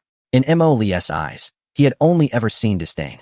After all, he was a peak heavenly punishment level pilot, and with a few more years of cultivation, he could potentially step into the star ring level. What right did Mo Li have? After projecting his personal information, Mo Li turned to leave. The voice of Xianji echoed, asking what if he were to come alone? Wouldn't that be somewhat disadvantageous? Not at all. There is a saying in our hometown, a guest is a guest. A heavenly punishment level mech would suffice. Gao Fanyuan spent the entire day unaware of how time passed, his heart filled with dread. It wasn't until nightfall that he began to recover, yet his pallor remained unchanged. Upon witnessing Gao Fanyuan regain his senses, Yin Zhan inquired, "What has he done to you? So many corpses. Was it an illusion drug?" Yin Zhan crossed his arms and leaned against the wall, inquiring when the attack had occurred. "So many corpses." Cheng Mo and the others were in Yin Zhan's villa, bewildered by his words. Yin Zhan produced a calming drug, and, as Gao Fanyuan opened his mouth, he swiftly tossed it in, then forced him to drink a mouthful of water. The drug took effect swiftly. Before long, Gao Fanyuan succumbed to a deep slumber. "It was the hand that stirred the blood debt," Yin Zhan spoke coldly. "Is he your mentor? What should we do? Will Gao Xiao's condition affect the great competition?" Calm Gao Fanyuan.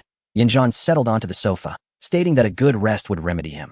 However, it seemed he held great regard for someone named Qin Wangge. Qin Wangge was merely a bumpkin from a remote star system, whose family cultivated grain and knew nothing. Speaking of Qin Wangge, Chen Xinxin was still seething with anger. "When you encounter her, do not let her lose so easily." A hint of cruelty flickered in Yin Zhan's eyes as he spoke. "When they cross paths, do not allow them to lose so simply." Mo Li pressed his hands on Qin Wangge's shoulders, saying, "Mentor, I cannot take action within the academy. You must help me vent this anger." Chapter 40. The Yasha Shatters Bones. Qin Wangge felt a bit bewildered. If she heard correctly, was her mentor suggesting that she should go all out against Gao Fanyuan and his companions during the freshman competition? Yet, was she truly that formidable? She felt that she could not even hold her own against others in the Star Network. Those mechs soared through the skies, and her mentor claimed there were many strong contenders, which would facilitate her training. Indeed, the mechs in virtual mode are considerably more exaggerated than those in reality. It is evident that the mentor possesses foresight, having initially guided her to engage in virtual mode. Reflecting on that day as conversation, Qin Wanga's expression turned solemn. Wanga, he had said, today's battle concludes here. You may refine your skills in virtual duels within the Star Network, where many experts reside. The profound expression on Mo Li's face lingered in her mind, as she recalled having spent a month in Star Network battles, significantly enhancing her abilities, albeit mostly suffering defeats, which had somewhat diminished her confidence. However, with Mo Li's assurance, she felt emboldened. Once the formalities were completed, all that remained was to await the commencement of the grand competition. In the following days, Qin Wanga reduced her training time as per Mo Li's suggestion, who wished for her to be in optimal condition for the contest. Soon, the day of the freshman grand competition arrived. Qin Wanga logged into the school's intranet at the designated time, while Mo Li accessed the mentor interface. The grand competition was set within a virtual reality space established by the academy, featuring numerous seats, with the fresh entrance positioned before them, a sea of faces stretching beyond sight. Mo Li nearly succumbed to slumber during the pre-competition speeches, as it seemed such addresses possessed a hypnotic quality across all venues. Subsequently, they entered the random draw phase, and Mo Li noticed an additional viewing option on her interface. Upon selecting it and entering Qin Wanga's name, she glanced at her opponent, unfamiliar and seemingly of little note, appearing to be an ordinary student. Once the draw concluded, the students chose their battles, each dissipating into starlight, and Mo Li's viewing interface transformed, transporting her to a planet. This celestial body was a typical rocky terrain, and upon assessing the landscape, Mo Li deemed it quite suitable, devoid of significant restrictions. As both participants prepared, they had yet to don their mechs, which seemed to be a deliberate setup by the academy to heighten the tension. Mo Li observed the opposing student, who appeared rather unremarkable. Yet, upon seeing Qin Wanga, he managed to smile, exuding an aura of premature victory. As both were ready, their mechs materialized beside them. Upon witnessing Qin Wanga's mech, the boy was left dumbfounded. How can a seemingly harmless girl wield a mech that exudes such an ominous presence? The ensuing battle nearly left him questioning his resolve. Qin Wanga charged forward with determination, while the boy attempted to intercept her with several missiles, which she effortlessly evaded. As the missiles recalibrated, Qin Wanga activated her pulse detonation engine, surging forth with renewed speed. Startled, the boy quickly regained his composure. It was merely a close encounter. Yet, as Qin Wanga approached, she delivered a powerful punch aimed at his shoulder joint, while the boy instinctively raised his high-frequency combat sword in defense. However, Qin Wanga's punch was merely a feint.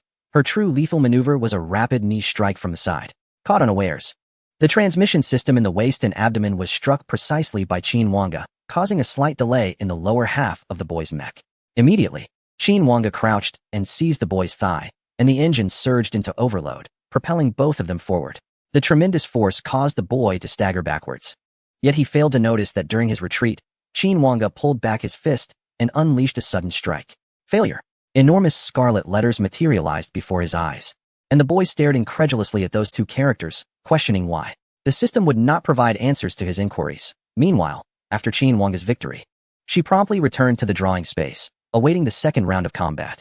At this moment, the space was already populated with a considerable number of individuals, and the academy was keenly observing those who had appeared in the drawing space so early.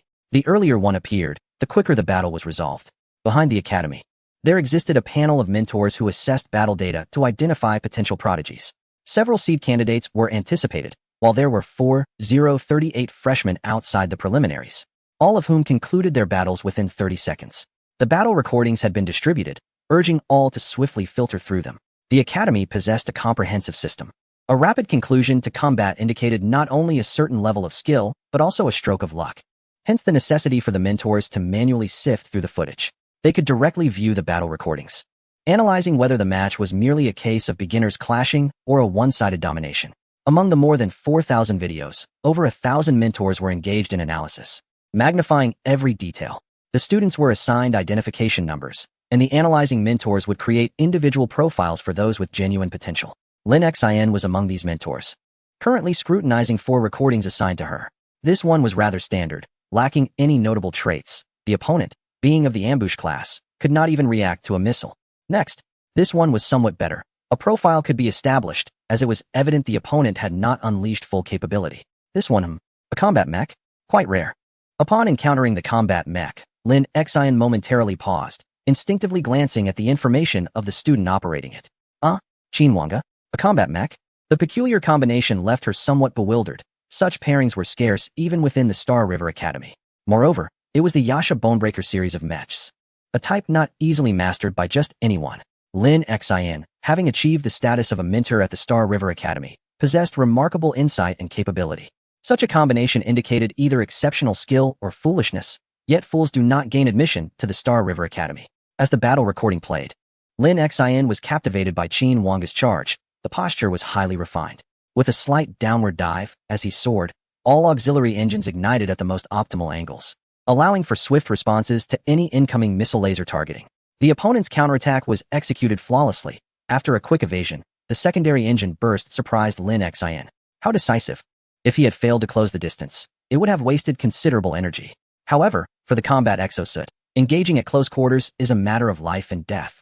Thus, all maneuvers are predicated upon the premise of proximity. From the outset, her objective was unequivocally clear. Lin Xian's assessment of Qinhuanga elevated to a new echelon.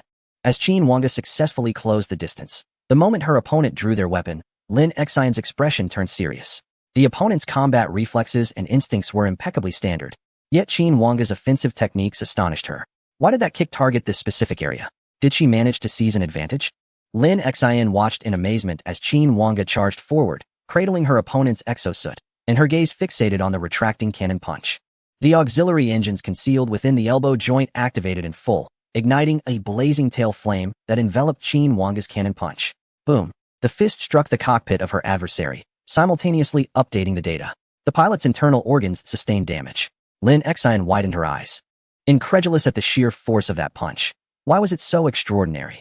At that moment, the instructor beside her, having just finished observing, couldn't help but turn upon hearing her exclamation. Lin Xian, what transpired? Have you concluded your review? Yes, it was all rather conventional. Now observe this, Lin Xian exclaimed, pulling over the instructor's chair and rewinding the footage. Such a level of impact was certainly beyond the capabilities of an ordinary combat exosuit. The instructor, observing the scene, instantly became intrigued. Could it be a more advanced impact transmission technology? Is it capable of adjusting her exosuit data? It cannot be adjusted. That is a student's private information. Many students possess their own exosuits, Lin Xian replied with a hint of exasperation. However, the system's ability to log her exosuit implies that she has not violated any regulations. After a moment of contemplation, the instructor suggested, in that case, try playing it in slow motion. You wish to see if she delivered multiple punches, correct? There were none. Lin Xian slowed the playback, revealing that Qinhuanga had thrown only a single punch. That must be an unknown technology. Which company does she belong to? That is precisely what perplexes me. She hails from Angmalic Star, a remote agricultural planet. Let us establish her profile. Technology is a facet of strength. Otherwise, how could there be such a plethora of hegemonic technologies? By the way, who is her mentor? It seems our academy lacks instructors for combat exosuits. Upon hearing this, Lin Xian retrieved the data, her eyes landing on Mo Li's profile. Her mentor is named Mo Li, piloting the exosuit Blood Debt. Quite an impressive record, a fortress-class killer. The instructor nearby expressed interest. That should be nearly at the judgment level. Perhaps it is only the exosuit that is lacking. A judgment-level combat exosuit pilot. Intriguing. Lin Xian's expression grew peculiar. He does not utilize a combat exosuit. What? Did you say he does not use a combat exosuit? How could he possibly train such a student? The instructor, clearly skeptical, leaned in to examine the information on Mo Li's exosuit. No. This Qinhuanga's combat exosuit is evidently a unique system. One cannot cultivate such prowess without certain elements. Lin Xian suddenly considered a possibility. Could it be that her true strength lies within the combat exosuit? The mentor beside her shot a glance at her, questioning whether she was implying that Mo Li effortlessly annihilated an equally skilled pilot using a mech he was not proficient with. Oh, and look here. The Blood Debt was still won by him utilizing a raid-class Razor Wild Boar. If this is true, what is his true strength? Peak Heavenly Punishment? Star Ring? Impossible. Absolutely impossible. That is a combat mech. How could he possibly survive to this level? Lin Xian shook her head. I do not know, but my intuition suggests as much. Qinhuanga was entered into the records, and Mo Li garnered the attention of the Academy's mentors, both of whom remained oblivious to this fact. In the second round of the draw, Qin Wang faced an opponent of mediocre strength, dispatching them with little effort. In the second battle, she also found herself on the watch list. Mo Li observed her performance with great satisfaction. At this juncture, Qin Wang had essentially mastered all he had taught her. As long as she performed adequately in the competition, reaching the finals would pose no significant challenge. After swiftly resolving 2 consecutive battles, Qin Wang's distinctive combat mech had entered the purview of the Academy's mentors. As the third round of the draw commenced, the previously drowsy Mo Li was instantly invigorated upon seeing Qin Wang's opponent, Cheng Mo, the boyfriend of Chen Xinxin. During the preparation phase, the opponent recognized Qin Wang. Surprised to see her in the third round, Cheng Mo remarked, "You should concede. Out of respect for Gao Xiao, I won't make it too harsh for you." However, Qin Wang paid him no heed, as she was engrossed in a message that Mo Li had sent during the preparation phase. Blast him. Obliterate his mech. Isn't that a bit too cruel? Qin Wang pondered. Not at all. A combat mech is meant to shatter the opponent. Trust me. Well, I shall give it a try. With Mo Li, Qin Wang maintained her gentle demeanor. As the preparation phase concluded, both mechs appeared simultaneously. Cheng Mo was somewhat taken aback upon seeing Qin Wang's combat mech. A combat mech? You truly have no fear of death. If that is the case, prepare to be cleaved in two. Cheng Mo's mech belonged to the Assault series. Equipped with formidable mid to long-range firepower and exceptional close combat capabilities, it was designed specifically for forcibly breaching fleet defenses and for landing operations. Both parties activated their engines, with Cheng Mo taking to the skies first. Despite his disdain for Qin Wang, the notorious reputation of combat mech enthusiasts compelled him to exercise caution. The long-range guidance system activated, and missiles mounted on the back of his mech were launched simultaneously. The armor on both wrists opened, revealing 2 massive electromagnetic rail rifles aimed at the approaching Qin Wang. The sound of gunfire erupted as a barrage of missiles soared forth, shielded by the flames of the gunfire. In the midst of flight, Qin Wang's movements were ethereal. She executed a sharp upward maneuver to evade Cheng Mo's bullet chain, subsequently activating a secondary acceleration. Attempting to close the distance with me? Cheng Mo sneered. You won't have that opportunity. As the missiles neared Qin Wang, he preemptively detonated them, resulting in a series of explosions that engulfed her form in a blaze of fire. Before he could assess the outcome of the battle, a figure dashed forth, arms crossed protectively before her, trailing 4 long flames in the air as she swiftly stabilized her stance. Cheng Mo's heart sank in alarm, prompting him to retreat. However, in terms of speed, his mech proved inferior to the combat armor, with close combat now inevitable. Cheng Mo swiftly drew the crimson energy blade affixed to his back. Close quarters combat is also my forte. The distance between the two was minimal when Qin Wang surged toward him. Cheng Mo swung his sword, expecting her to either evade with a significant maneuver or absorb the blow with her specialized armor.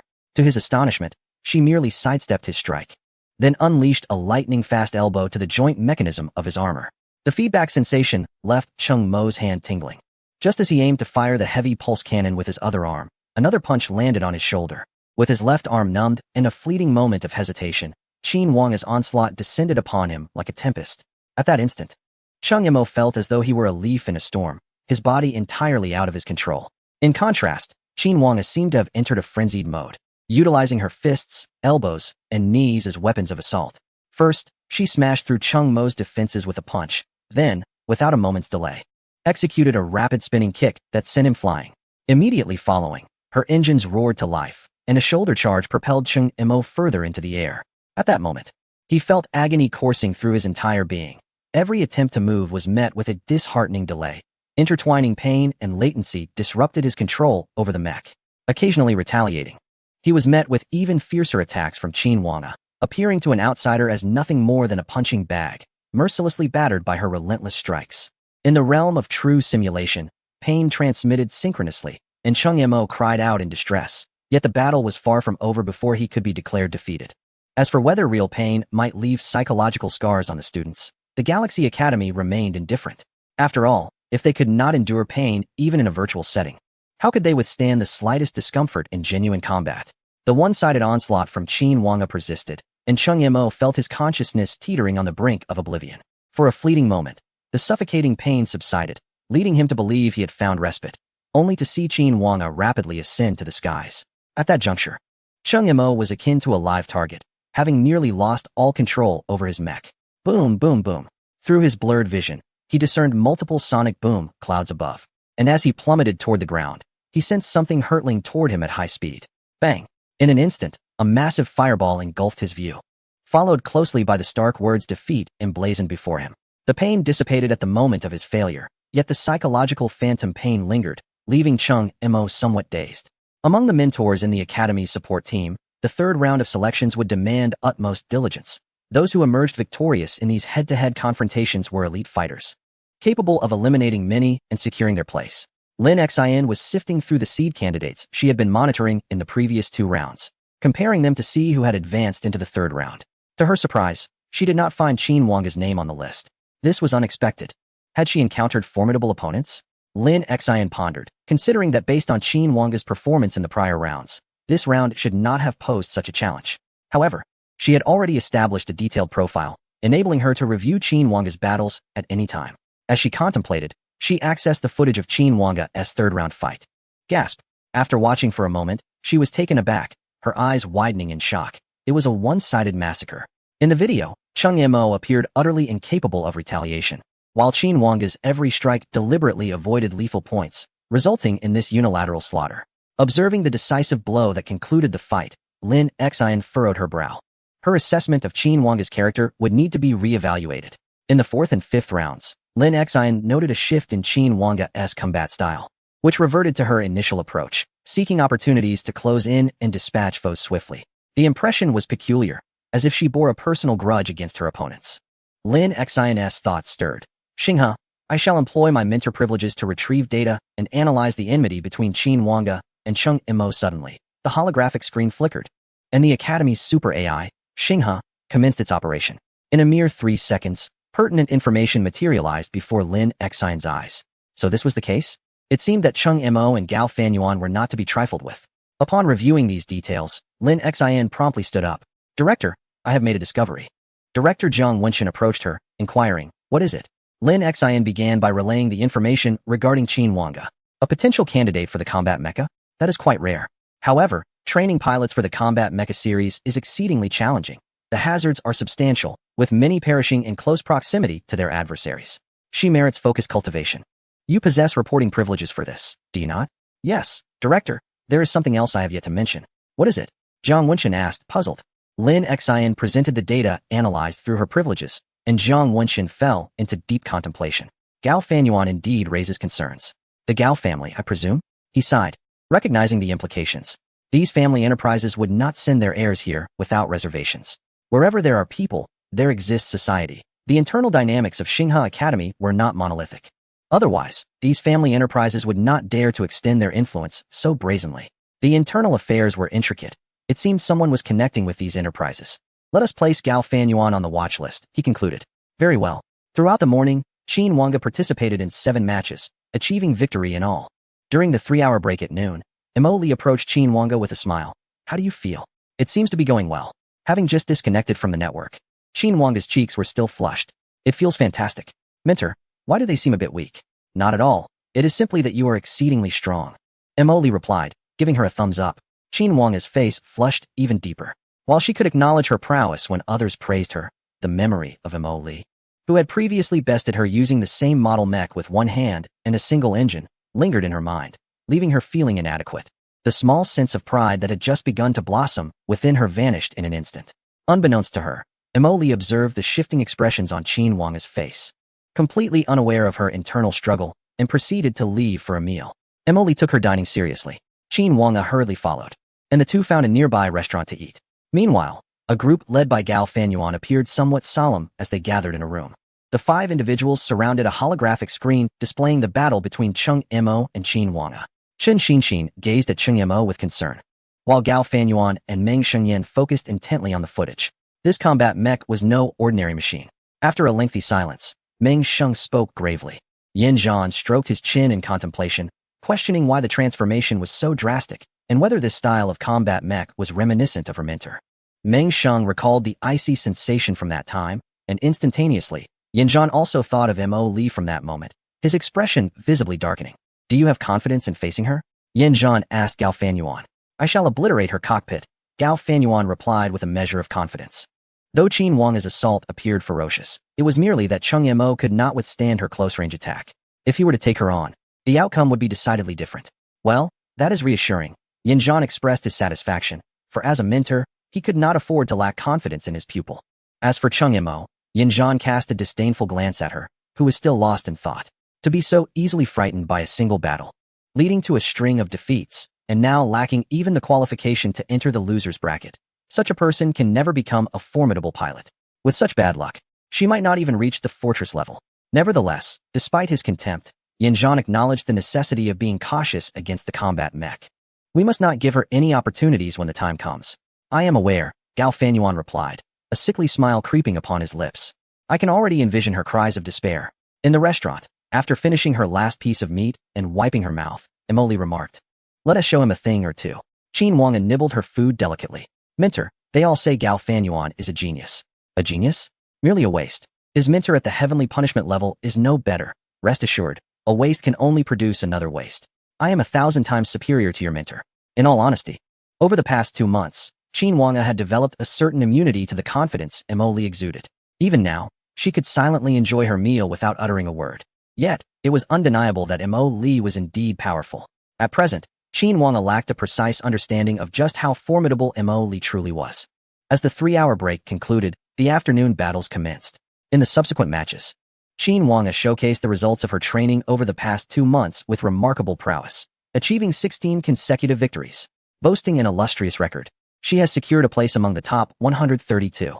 This fierce elimination tournament, akin to a ruthless sifting of the wheat from the chaff, has not only highlighted a handful of renowned seeded players, but has also unveiled numerous dark horses capturing the audience's attention. The freshman competition at Xinghao Academy has garnered significant interest, with external observers keenly watching the proceedings. The earlier selection round saw a multitude of contenders, each influenced by various factors in combat. However, upon reaching the top 132, each participant truly emerged as a prodigy, having fought their way through millions. When Qin Wanga entered the top 132, she felt somewhat bewildered. There was an absence of sensation, as if each opponent's skill level mirrored that of Chung Yemo. Those who posed a greater challenge faltered upon her close engagement. Thus, for Qin Wanga, each battle became a straightforward endeavor. The primary objective was merely to close the distance. Yet, despite her own lack of feeling, the external and internal reactions were tumultuous. The top 132 featured an astonishing 18 dark horses, while the remainder were either well-connected individuals or celebrated champions from prestigious examinations. These 18 dark horses attracted considerable attention, with external factions fervently seeking information on them. Xinghao Academy is no insignificant institution. Within this realm teeming with talent, achieving a place in the top 132 attests to their prowess. Students within the academy compiled a dark horse ranking list on the forum, with Qin Wanga proudly positioned at 5th place. Despite her ranking, her visibility soared above the rest. This was primarily due to her combat style, which starkly contrasted with her appearance. The mere presentation of her combat mech was enough to captivate onlookers. And as Qin Wanga continued her streak of victories, interest surged, leading to the collection of her battle footage. Spectators soon realized that her combat mech was truly formidable. Her relentless and tempestuous assaults in close quarters left audiences breathless. One defeated opponent recounted on the Academy's internal network, "I couldn't move. Her strikes rendered my mech sluggish. After taking her first punch, I was entirely caught in her rhythm and unable to escape." While some expressed skepticism regarding the claim that her attacks induced delays in the mech's response, others found themselves convinced. Observers noted that Qin Wanga consistently targeted the mech's transmission system, a known vulnerability that, after countless technological iterations, should withstand substantial impacts. Even for a combat mech, such exaggeration seemed improbable. While disbelief persisted, a faction of admirers emerged, captivated by the raw violence of her fighting style. Among them were numerous combat mech enthusiasts, who self-organized into a sect devoted to martial prowess. Most online endorsements of Qin Wanga originated from this group. Her information swiftly reached the outside world. However, Xinghao Academy acted with greater alacrity. Just as those factions plotted to secure Qin Wanga's home territory, their spacecraft, upon entering the Yang Malik star system, were intercepted by representatives of Xinghao Academy. The Black Horse rankings were spontaneously created by the students of the Star River Academy, yet within the academy itself, there indeed exists a legitimate Black Horse list, where Qin Wanga holds the esteemed 3rd position. This ranking considers overall strength, but if purely offensive capabilities are taken into account, Qin Wanga undoubtedly claims the top spot. The internal rankings reflect the stark advantages and disadvantages of combat mechs, heavily reliant on individual performance. As Qin Wanga gained notoriety, Emily naturally caught the public's attention as well. There is no unwarranted strength. Qin Wanga's background is transparent. with battle footage from the college entrance examinations preserved to this day, showcasing a stark contrast to her current self. The Academy's records cannot be falsified. Yet Mo Li remains somewhat enigmatic.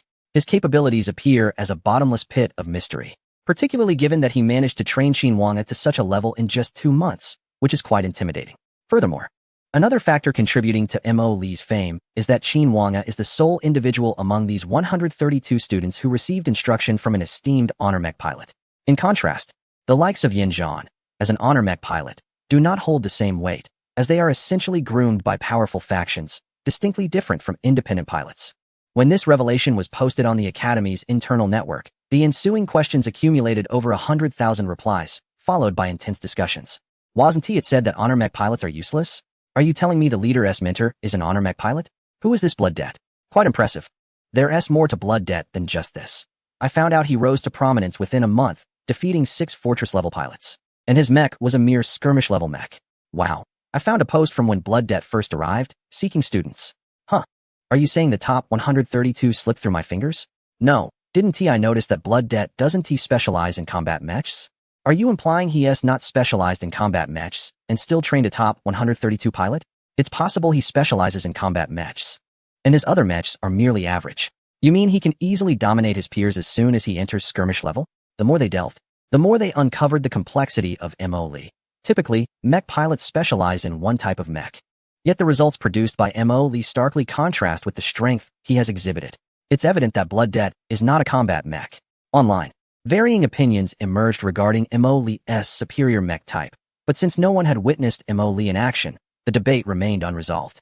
The competition from 132 to 66 strong allowed for a 3-day preparation period, during which the Academy aimed to provide ample time for the students to prepare, understand their opponents, or continue their enhancements. Moreover, there seemed to be an implicit strategy within Star River Academy to rapidly amplify their popularity. The Academy seeks to connect with the outside world. Otherwise, external entities would not have swiftly acquired information on these 132 prodigies. They are unafraid to showcase themselves. On the contrary, they relish this opportunity to attract more individuals to join Star River Academy. During these 3 days, the excitement burgeoned, and Mo Li's name frequently surfaced across various power players' tables. Within the confines of the Starry River Academy, the name Mo Li has garnered considerable attention. Due to the influence of Qin Wang, many students have begun to question whether the Academy's instructors truly surpassed the externally invited honorific mecha pilots. This inquiry strikes at the heart of their concerns. What exactly is an honorific mecha pilot? It is someone who can apply to join from the outside world, and although the Academy conducts certain evaluations, the criteria remain shrouded in mystery to them. However, when the Academy's mentors are tasked with comparing their own strengths to those of Mo Li, the majority realize that, if the roles were reversed, they would struggle to reach such heights. The impressive records speak volumes. But what truly astonishes them is the ongoing study of Qin Wang's capabilities, an increasingly exaggerated revelation. The combat style she employs diverges entirely from traditional mecha warfare, exhibiting a superiority that suggests the emergence of an entirely novel system. Those within the Academy are well aware of the formidable challenges associated with the advent of a new paradigm, yet Qin Wang embodies the essence of this innovation. The Academy's internal recognition of Qin Wang far exceeds external perceptions. Otherwise, they would not expend such considerable effort to safeguard the Angmorlik star domain. It is crucial to note that Angmorlik is not merely a superficial agricultural planet. Within the underground black market, the mutated Li Sui wine enjoys remarkable popularity. The protection of Angmorlik has provoked the interests of many, yet the Academy has steadfastly pursued this endeavor, underscoring its profound regard for Qin Wang. As for Mo Li, her mentor, the stakes are even higher. However, upon investigating Mo Li's identity, they were astonished to discover that she had been arranged by Professor Jiang Yan of their own academy. This revelation was fortuitous. It meant she was one of their own. When Director Jiang Wensheng, responsible for the freshman competition, received this information, he exhaled in relief, quickly reconciling the implications. The prestige of Starry River Academy's faculty is undeniable. With Mo Li's status as a professor, coupled with the emergence of a new system, the answer becomes abundantly clear. This is indeed the work of a professor. Initially, Jiang Wensheng intended to consult Professor Jiang Yan, but the silence surrounding his inquiry was telling. After all, Aurora's twin stars were his pride and joy, now diminished by one. Moreover, as he was privy to certain insider information, he knew that the Academy's latest research on dual mecha and the dual empathic system was the product of Jiang Yan's expertise. It could be said that the twin stars were the culmination of his life's work, and he appeared to still be searching for Inja's whereabouts, with the Academy's super-intelligent computer also being under his purview. Yet, the prowess of Professor Jiang Yin is undeniable.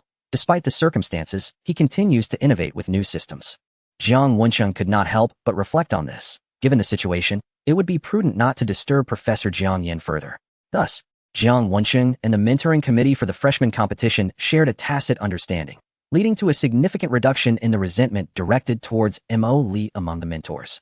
Only a few second and third-year instructors remained unaware of the intricacies, harboring a vague sense of frustration. Mo Li's name began to circulate among the student body, with many eagerly anticipating the opportunity to enroll in her classes. Yi Lingyin had returned to the academy for some time, immersing herself in the Star Network. Oblivious to the world outside, dedicating entire days to her studies. She remained utterly oblivious to the news from the outside world, completely unaware that Mo Li had returned to the academy, creating quite a stir. 3 fleeting days passed, and the much-anticipated competition for the top 66 of the 132 contenders finally commenced. Sufficient time had been allocated for anticipation to build, and the fervor surrounding this event soared to the pinnacle of the Dongli Star domain. Aside from the already renowned students prior to the examination, the dark horse candidates, particularly Qin Wanga, had garnered unparalleled attention. While she may not have topped the dark horse rankings, the spectacle she presented during combat was undeniably the most captivating. Her opponent, Nan Xingqian, hailed from a prominent company within the Nanming Star domain, a titan in its own right. The rumor had it that they had incurred the Academy's displeasure, prompting their application to the Star River Academy. Their prowess was indisputable, having long reached the breakthrough level, with their mental fortitude presumably at 6 stars. The clash commenced with Nan Xingqian at the breakthrough 1-star level, facing off against 6 stars, setting the intensity to its zenith. Many eagerly anticipated this battle, while others speculated that her journey as a dark horse might soon meet its demise. In terms of both strength and the technological advancements of their mechs, Nan Xingqian was clearly beyond Qin Wanga's reach. Mo Li glanced over Nan Xingqian's basic information and noted his combat capability. He was a close combat specialist, with his mech optimized for melee performance. The strategy was simple: find an opportunity, overload, and unleash a devastating blow. Understood. Qin Wanga nodded earnestly. If Mo Li believed in her, then she would too. The match commenced swiftly.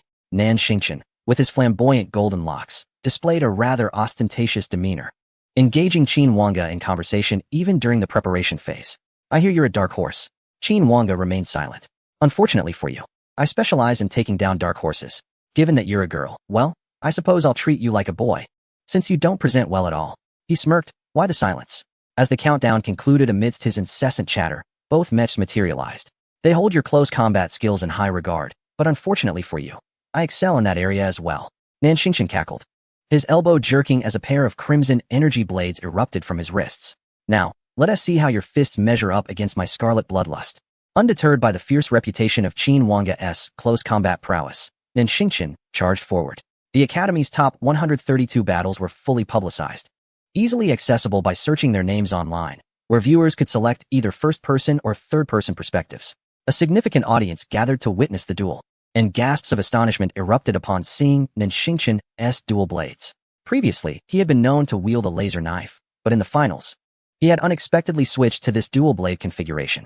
Those with even a modicum of understanding quickly realized this was a tactical maneuver specifically designed to counter Qin Wanga. The dual blades were equally formidable in close quarters, delivering damage far more swiftly than conventional combat mechs. Moreover, the Crimson Bloodthirst exhibited a technological level that was evidently formidable. They even speculated that should this dual-edged weapon fall into the hands of Qin Wanga and her assault-class mech, it would be akin to a hot knife slicing through butter. Qin Wanga sensed the imminent danger emanating from the Crimson Bloodthirst. As Nan Xingqian drew near, she, for the first time, adopted a tactical retreat. Many onlookers gasped in astonishment. Qin Wanga was known for her relentless advance in battles, having charged forward even after being struck by long-range missiles on several occasions. Now, she had chosen to evade. Was the pressure from the Crimson Bloodthirst truly that overwhelming? While others were taken aback, Mo Li wore a slight smile, recognizing that Qin Wanga's resilience under pressure was commendable. Even when faced with verbal assaults from her opponent, followed by the deployment of targeted weaponry, she remained composed. Seeing her retreat, Nan Xingqian laughed even louder. Is this your close combat? Run, but you cannot escape.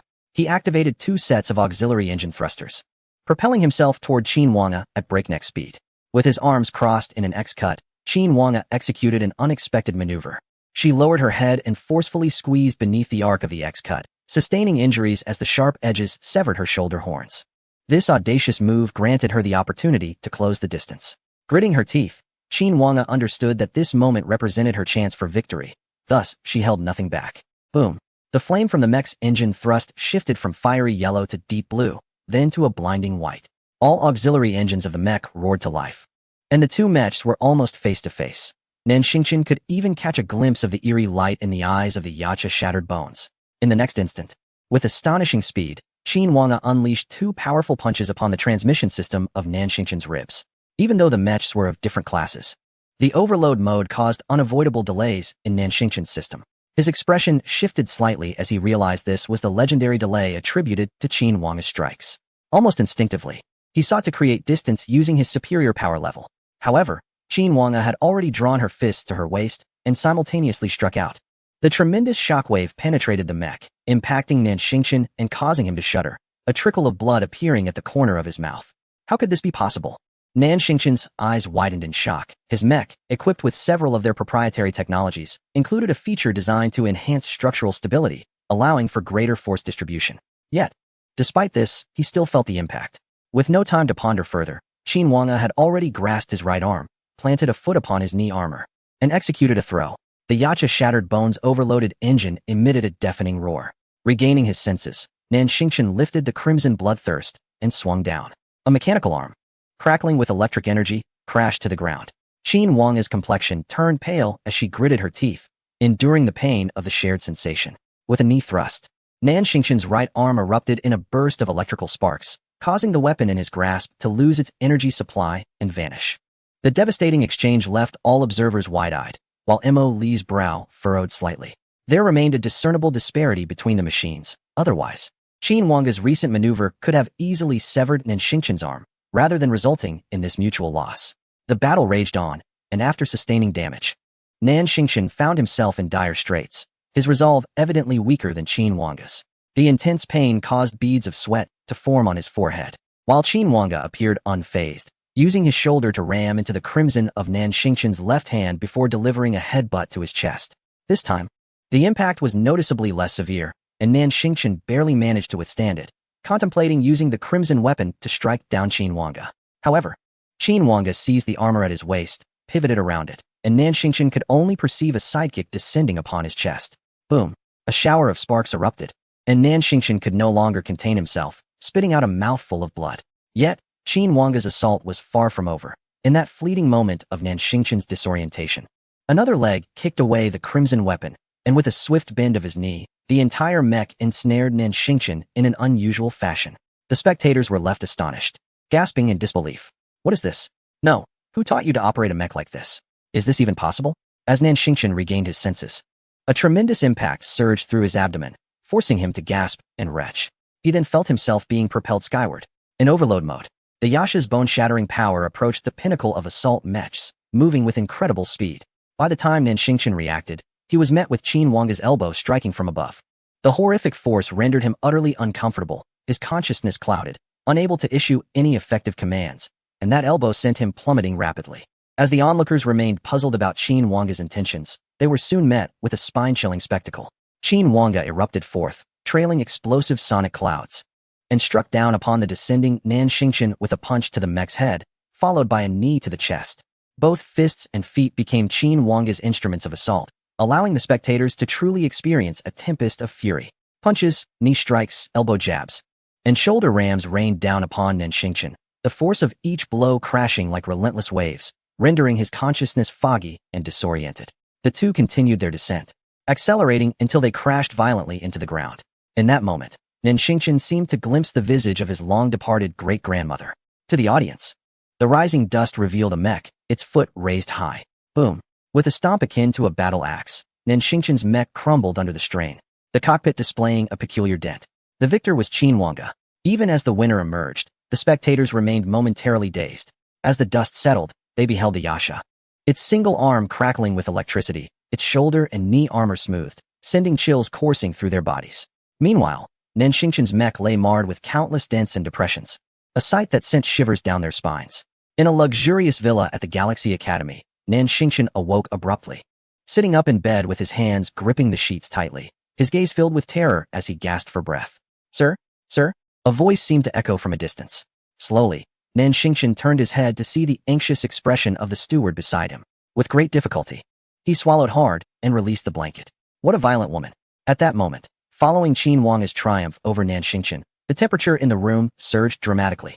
Nan Xingqian was no ordinary individual. He was a super genius with the potential to break into the top 20.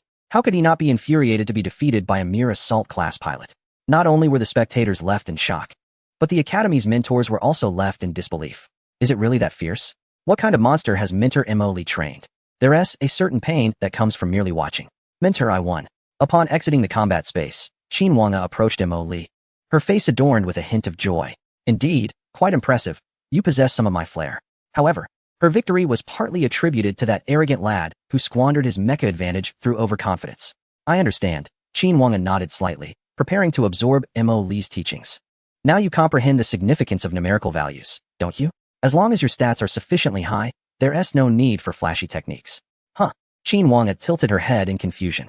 Mentor, I don't quite understand. What I mean is, you should strive to elevate your psychic level as soon as possible.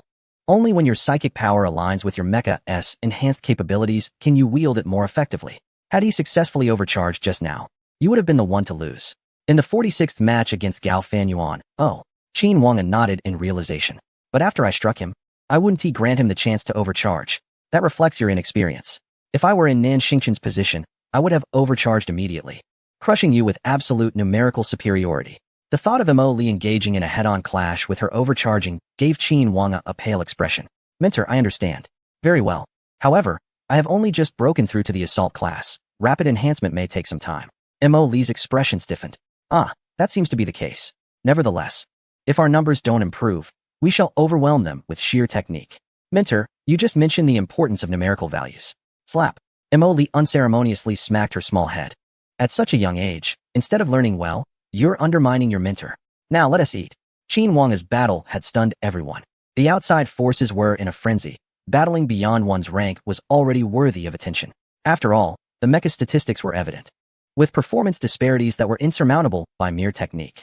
And this time, Qin Wange's fight was against no nameless foe. The Star River Academy has urgently designated Qin Wange as a key protection target, elevating his authority level, and the same applies to Mo Li. Mo Li seldom appears in the eyes of other factions, and many are only vaguely aware of him, possessing limited information. The students within the academy are in a frenzy. The mere thought that such a legendary mentor is in their midst, and the opportunity for one-on-one guidance has slipped away, makes them regretful enough to wish to bang their heads against the ground. The post that Xuanji released has garnered over 100,000 comments, all clamoring for selection. Xuanji observes these comments in the background, completely uninterested in engaging with them. The battles to narrow down from 132 to 66 concluded swiftly, with only 7 of the 18 dark horses advancing. As the competition escalates, the intensity reaches new heights. The recent contests have revealed many individuals' true colors. Among the 7 dark horses, only Qin Wange's performance remains astonishing, while others either falter miserably or face opponents not as formidable as Nan Xingqian. Undoubtedly, Qin Wange has become the focal point of everyone's attention, including Gao Fanyuan, who also successfully secured a place among the top 66. After the battle, he promptly sought out the footage of Qin Wange's fight, as he himself could not guarantee victory against Nan Xingqian. Upon reviewing the battle, a subtle yet discernible fear crept into his gaze, and pressure began to mount within him. For he realized that defeating Qin Wange might not be as effortless as he had presumed. Yin Zhan, observing from the sidelines, furrowed his brow, finding Qin Wange's performance once again beyond his expectations. Unconsciously glancing at Gao Fanyuan, he found their eyes meeting. Gao Fanyuan suddenly remarked that Nan Xingqian was foolish for relinquishing his advantage in mechas. Indeed, at this moment, it seemed that Gao Fanyuan could only find solace by belittling Nan Xingqian. With the conclusion of the battles from 132 to 66, the following day marked the commencement of the draw for the next round, 66 to 33.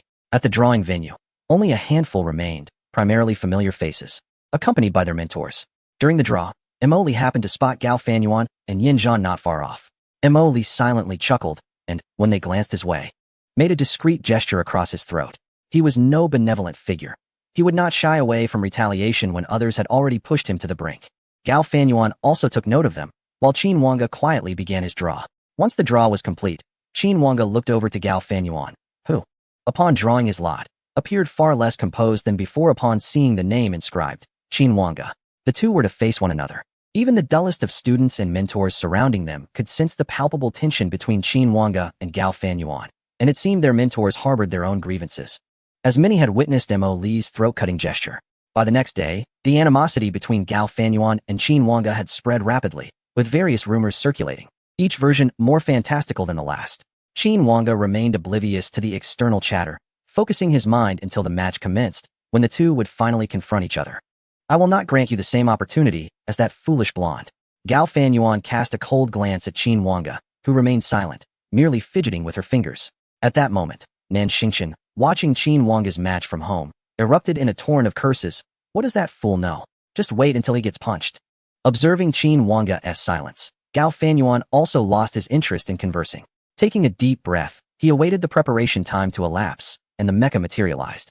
As the flame energy blade activated, Gao Fanyuan immediately retreated.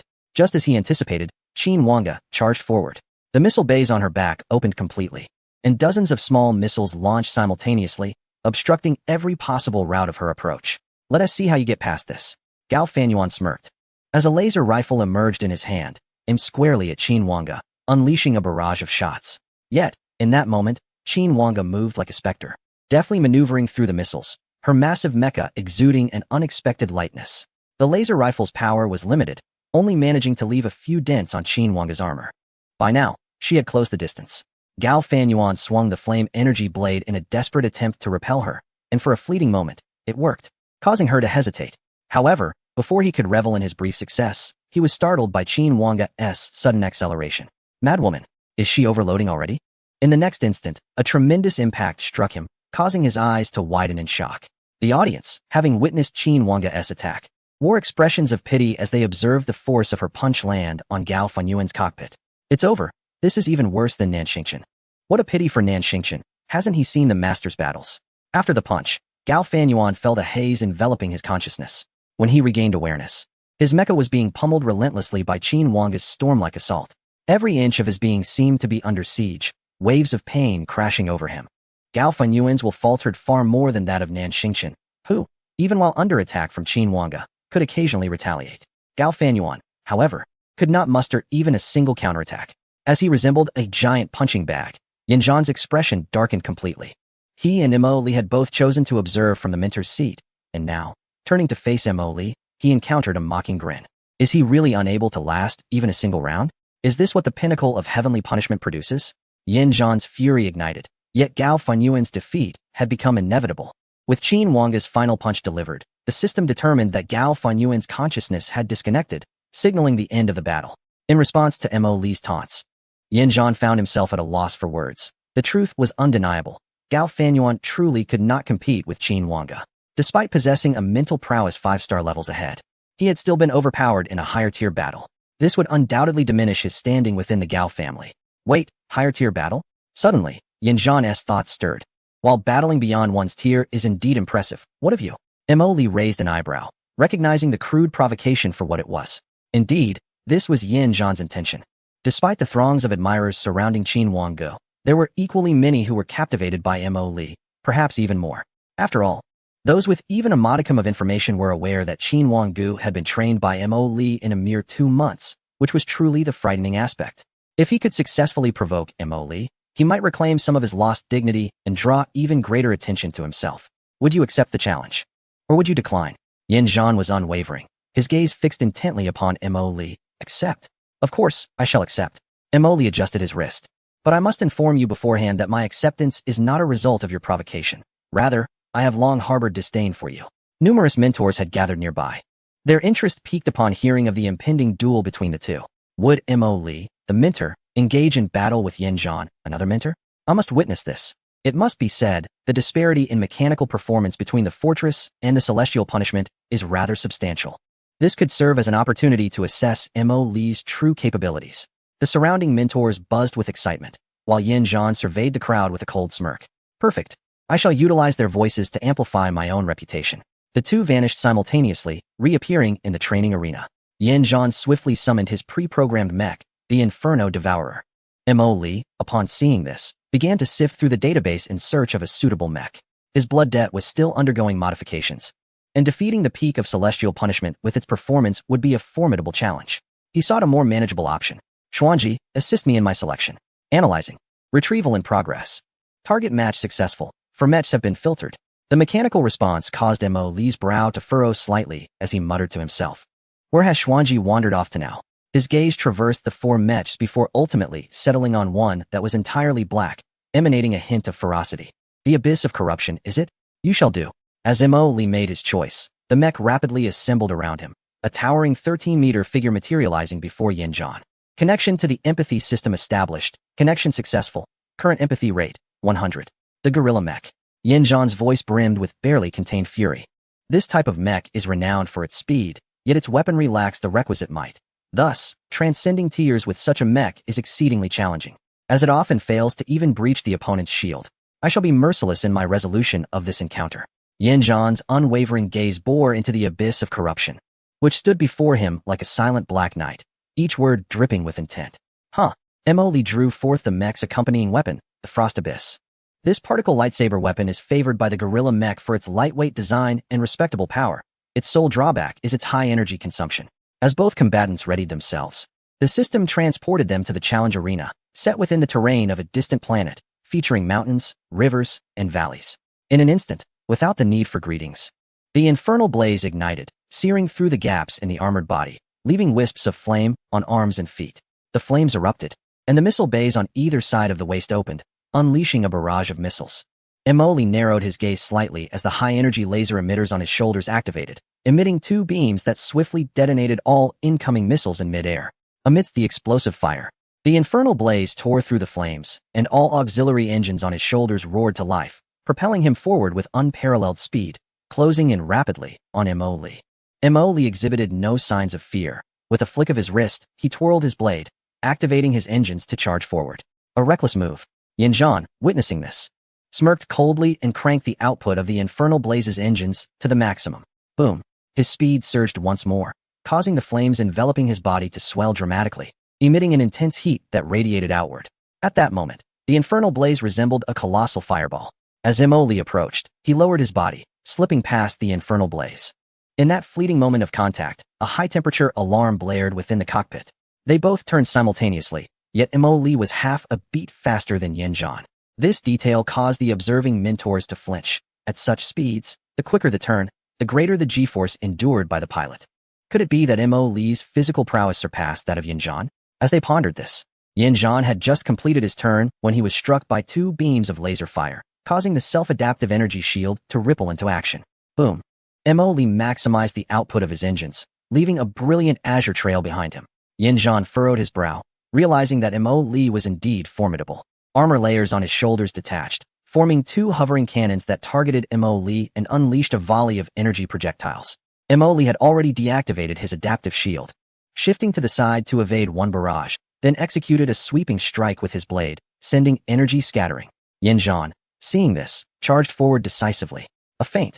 Mo Li grinned, and the azure blade transformed into a bright crimson hue as he lunged forward, the 2 of them colliding in a fierce dash. The high-temperature alarm blared. Yet Mo Li remained unflustered, and in that moment, the blade gleamed. The observing mentors instinctively rose to their feet. What sorcery is this? How is it so fast? Can a human truly execute such a strike? In that brief contact, Yin Zhan was bombarded with numerous alarms within his cockpit. Structural damage, 32. Right arm damage, 12. Waist-mounted bay damage, 51. The external floaters. Yin Zhan's pupils constricted as he instinctively sought to activate the infernal explosion mode, only to be met with a single notification. Warning, energy connection has been severed. Looking up, he caught a glimpse of the abyss of corruption in the distance, where he could still see Mo Li's disdainful smile.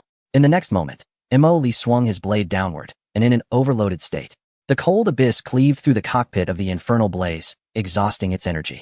As he gazed at the incision, mere centimeters from his crown, light filtered through, causing a bead of cold sweat to trickle down Yin Zhan's forehead. You're awake. Upon lifting his head, he was met with the frigid mechanical visage of the abyss of descent. A crimson electronic eye flickered, and a beam of laser pierced through Yin Zhan's form. 48th. 33-17, defeated. When Yin Zhan reappeared in the virtual realm, he was still in a daze. How had he lost? What had transpired in that fleeting moment? He had activated his shield, the weapon of the abyss of descent, the cold abyss, was also an ion laser-type energy weapon. The shield should have been effective. Yet, why had he been vanquished? Not only Yin Zhan, but also the mentors who had observed the battle were equally bewildered, for in that brief instant, they had only witnessed a flicker of sword light before Yin Zhan fell. Some had already begun to rewind the footage, slowing it down to revisit the moment. Only then could they discern that as Mo Li closed in, every rotation of the arm wielding the cold abyss caused the engines to flicker in and out of activation. Goodness, with each movement, the efficiency of the engine thrusters was maximized, wasting not a single ounce of power. The most astonishing aspect was that while executing these maneuvers, his speed had reached the limits of the machine. Was this truly a reaction achievable by a human? Someone remarked in a hushed tone. How can I learn the high-speed slashing brought forth by such extraordinary engine control? His mastery over the engines is utterly flawless. As the footage continued to play in slow motion, numerous details surfaced, and it was precisely these nuances that stirred waves of defeat among the mentors. The right arm housed 12 auxiliary thrusters and 32 miniature adjustment engines, along with the transmission system. How had he managed to orchestrate the rapid activation and maneuvering of so many engines in an instant? Why ask me? Inquire with Mentor Mo Li. It was terrifying. The shield of a Pinnacle Judgment class mech had failed to withstand even a second against such a high-speed strike. Hearing this, the mentors felt a chill in their hearts. If even the Pinnacle Judgment class could falter so, then their Fortress-class mechs were bound to have their own costs. Observe closely. In the end, more than half of the engines in the arm of the Abyss of Descent exploded. After this maneuver, he was essentially devoid of combat capability. Buddy, survive this strike first before speaking of anything else. At that moment, Mo Li's figure appeared, waving his hand before Yin Zhan, urging, wake up. This is not a place for daydreaming. Upon seeing Mo Li before him, Yin Zhan's expression turned a shade of iron. Is this what the Pinnacle Judgment class embodies? It terrified me. Mo Li approached with a mocking tone, causing Yin Zhan's face to drain of color. The harsh words he'd previously uttered had returned to haunt him like a boomerang. Having been surpassed by a fortress class, he had truly suffered a loss of reputation. He recalled the many individuals he had offended in the past, envisioning how they would revel in this moment. Yin Zhan was filled with a desire to retaliate, but found no grounds to do so. His prideful nature was not merely obstinacy. It was only after being decisively defeated that he began to regard Mo Li with earnest respect. Next time we meet, I shall not grant you an opportunity. With that, he exited without hesitation. What a joke. Would he remain to be humiliated by Mo Li? Given his current understanding of Mo Li, the latter would undoubtedly seize this chance to revel in his disgrace. How swift his retreat was. Mo Li indeed harbored such intentions. Yet with the absence of the individuals involved, he could only wait for another opportunity. However, one must remain vigilant around Yin Zhan. The lack of bravado from him indicates that he regards Mo Li as a genuine adversary, and their next encounter will undoubtedly demand utmost effort. Yet by that time, having augmented his blood debt, Mo Li would not succumb to the same fate as today, where a mere maneuver of his mech led to catastrophic overload. His offensive capabilities would be far more formidable then. At that moment, the mentors had gathered around, their gazes fervent. Who wouldn't wish to befriend such a super pilot? Moreover, the Academy would likely extend an olive branch, as they might soon become colleagues. Mo Li Mentor. Upon seeing this group, Mo Li executed a swift retreat, wishing to minimize his interactions with them. After delivering a sound thrashing to Yin Zhan, Mo Li felt a wave of relief wash over him. The news of this battle had only circulated among the mentors, remaining unknown to the students, thus causing little commotion. The Academy had intentionally concealed this information. Many students were eagerly awaiting Mo Li's return, especially after the incident with Qin Wanga. Should the details of this formidable victory be disclosed, who would still opt for the classes of the Academy's mentors? Furthermore, such revelations would undoubtedly undermine the authority of the mentors. The Academy was well aware that the true strength lay with Mo Li, not the honorary pilots. However, as the information circulated through the student body, it would likely become distorted.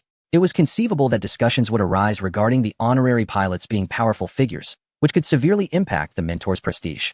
The group of honorary pilots was originally intended as a safety net for the Academy's lower-tier students. Any adverse effects on the genuine talents would be a regrettable consequence. Currently, there appears to be a trend emerging. The talented students have begun to take an interest in the honorary pilots, with some harboring the hope of encountering a super pilot like Qin Wanga. Thus, the Academy, lacking a better strategy, refrained from disseminating information about Mo Li. Mo Li himself paid little mind to such matters. He was somewhat petty, considering this encounter as a form of interest accrued. Furthermore, after this incident, Yin Zhan would likely refrain from exhibiting such arrogance in his presence. Qin Wanga's victory in this battle had elevated her acclaim online. as she stood as the sole pilot among the top 33 who had just entered the breakthrough level. The others were prodigies among prodigies, backed by formidable factions, having access to the finest resources for cultivation from a young age. Subtly, Qin Wanga had acquired the title of a commoner genius. Whenever such a class-divided title emerges, it inevitably garners immense attention. As the competition narrowed from 33 to 17, Qin Wanga's visibility soared. However, Mo Li, upon observing his other opponents, merely shook his head. It seemed that Qin Wanga's journey would reach its zenith here. The Yasha's Bone Shatter could only rely on brief overload states to barely keep pace with those 5- or 6-star breakthrough matches, and her shortcomings had already been laid bare in the preceding 2 battles. Moreover, her frenzied close combat style could not withstand the might of Nanxingchen, and others would not extend her any leniency either. In the contest to advance from the top 32 to the top 16, Mo Li anticipated that her opponent would employ a kite strategy, deliberately exhausting her energy and shortening the duration of her critical overload mode. This tactic posed a nearly insurmountable challenge for Qin Wanga, as the performance of her mech was evidently limited. The Yacha Shattered Bone was not an exceptionally formidable assault mech, and reaching this stage had already surpassed everyone's expectations. During the drawing phase, Qin Wanga did not secure the sole buy, and her opponent turned out to be a female contender. To have made it this far, you truly are formidable, the opponent remarked during the preparation phase. Qin Wanga remained silent, her demeanor suggesting a complete transformation as if a different person occupied the mech. If you are capable of mobilizing more energy under the same level of mech resonance, then I cannot compete with you, the girl candidly stated, eliciting gasps from the audience. The background of this girl was anything but ordinary. Indeed, those who had fought their way to this level invariably possessed some degree of influence. Her name was Chen Xingxuang. Hailing from the esteemed Chen family, which controlled several major transportation routes in the Dongli star system and owned numerous large star gates, the family amassed considerable wealth merely from tolls collected daily. The Chun family exemplified the transition from transportation to scientific research, having invested heavily in R&D after their initial success, thereby acquiring significant proprietary technologies, some of which pertained to stargates. Given the strategic importance of such facilities, even legislators dared not provoke the Qin family.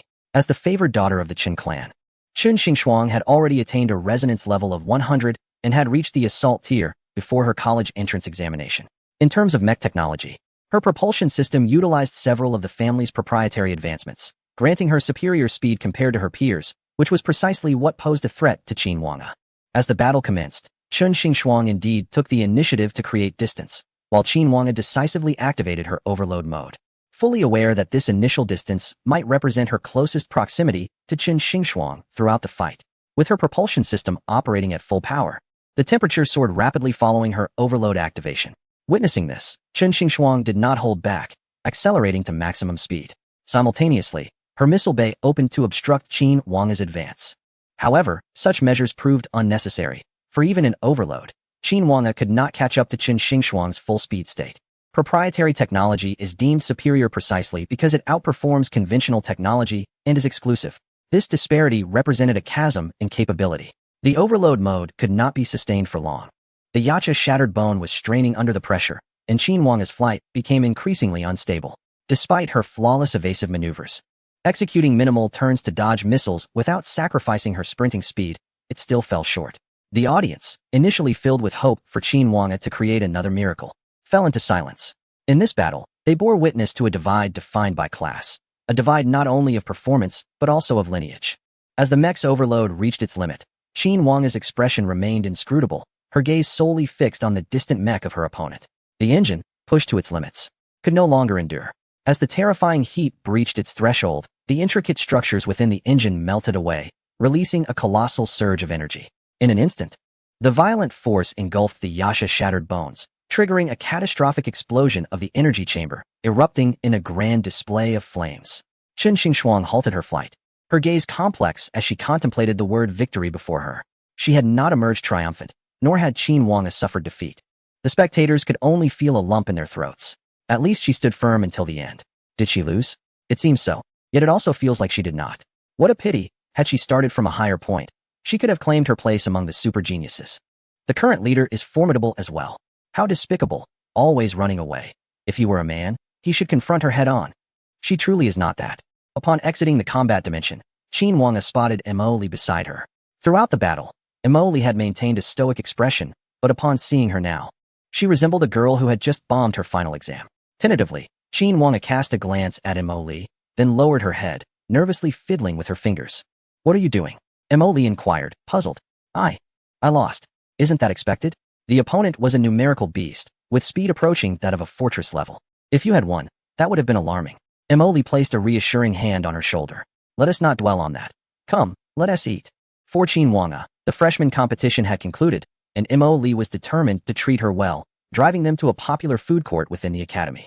Don't overthink it. The drawbacks of combat armor are just that. Once your mental strength surpasses a few star levels, you should still be able to hold your own. I know, Mentor. Qin Wang's face bore little trace of her earlier disappointment. She quickly regained her composure, although she felt a twinge of sadness inside. It no longer reflected on her countenance. The hovercar sped along, reaching the far side of the planet in just over 10 minutes. Arriving at the most sought-after food court in the academy, Emily found a place to park. It's all food. This looks promising.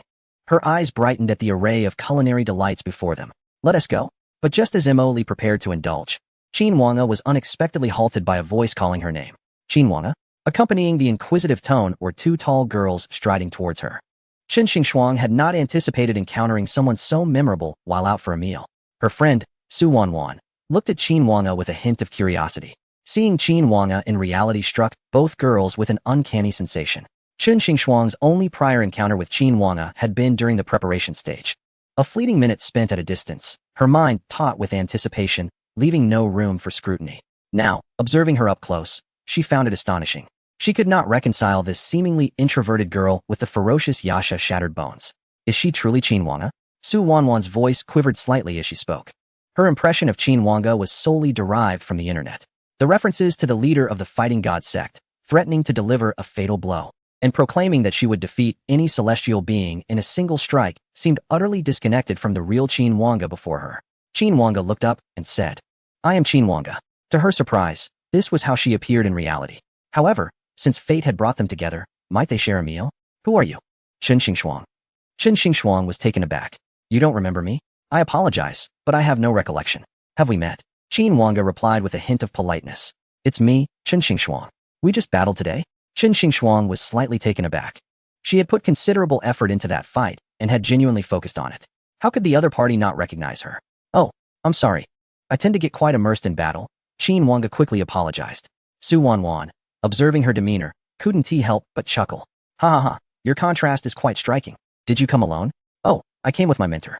He yes around. Qin Wang turned, but could not spot Mo Li in the vicinity. There was a moment of silence between Chen Xingxuang and Su Wanwan, which Su Wanwan eventually broke. Perhaps he went to grab something to eat. Why don't you try contacting him? Upon hearing this, Qin Wang remained silent, though a hint of discontent crossed her delicate features.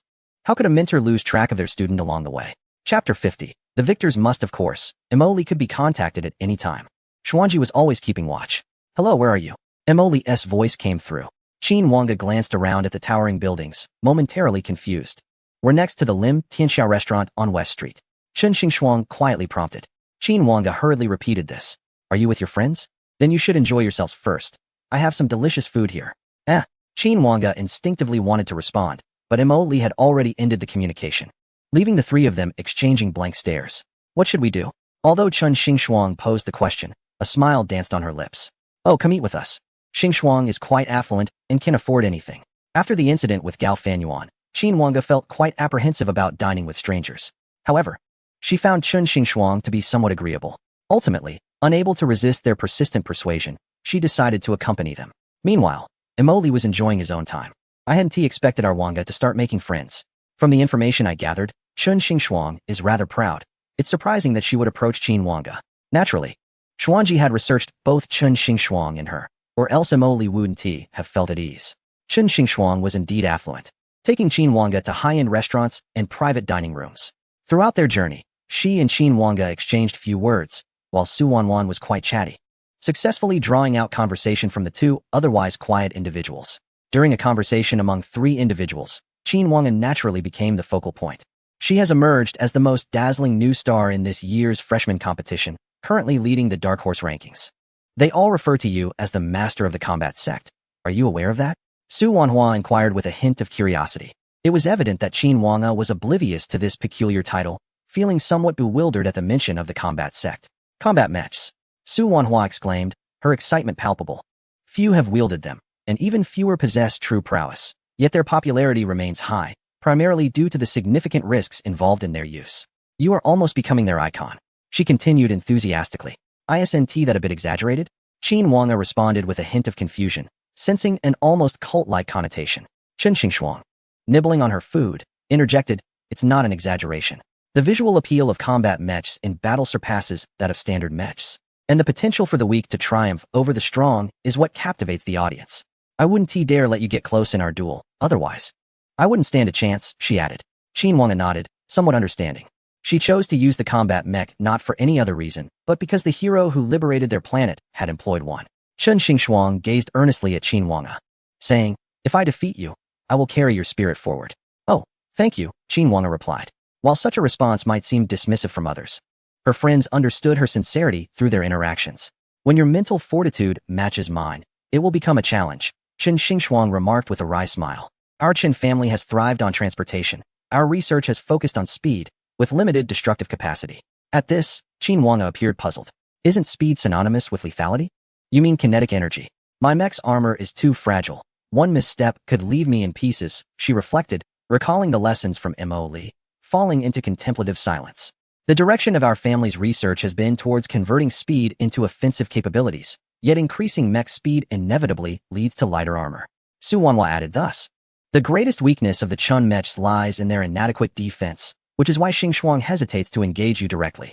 Given Chen Xingxuang's type of armor, a single punch from Qin Wanga could potentially incapacitate her. However, the sacrifice of armor weight has allowed Chen Xingxuang's mech to reach unparalleled speeds. To date, no one has witnessed her performance under overload conditions.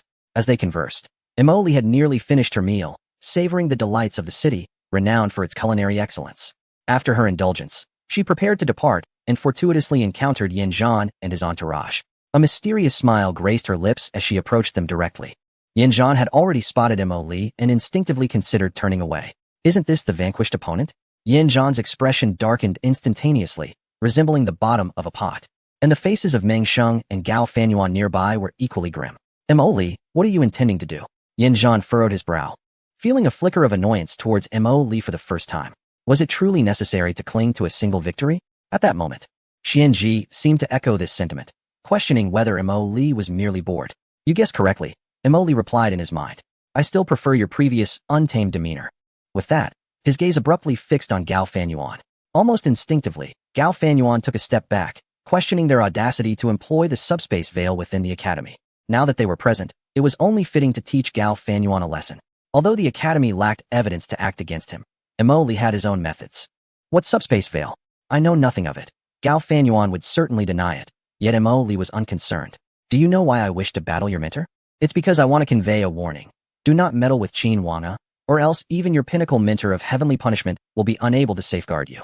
Mo Li flashed him a smile, but Gao Fanyuan felt no warmth. Instead, he was engulfed by an overwhelming chill, having truly sensed the murderous intent emanating from Mo Li moments before. Beside him, Yin Zhan's gaze was as fierce as a predator. Mo Li had entirely disregarded him, even threatening him openly. However, he had lost. He had been defeated by Mo Li in direct combat. Despite his belief that he had been caught off guard and had not utilized the true advantages of the heavenly punishment level mecha. But a loss was a loss. Saying more would only make him appear unable to accept defeat. Yet, it was undeniably frustrating. How could someone like Mo Li exist? Winning once had inflated his arrogance to such an extent. If Mo Li were to respond, he would say, of course, after winning, why wouldn't I push my advantage? Would you prefer I allow you to retaliate? Naturally, even if given the chance, you would be unable to do so. Gao Fanyuan was genuinely frightened. Yin Zhan had been sent by his family to protect him. Yet this individual had not only bested Yin Zhan, but also harbored deep malice towards him. In the moment of grappling with fear, Gao Fanyuan thought, this is a madman. The instant this notion took root in his mind, it became uncontainable, and he continuously urged himself to avoid antagonizing a lunatic. Amid the intertwining thoughts, Gao Fanyuan faltered. Let us leave. He pulled Yin Zhan to turn away, leaving Yin Zhan incredulous. How could someone so prideful and twisted as Gao Fanyuan show such timidity?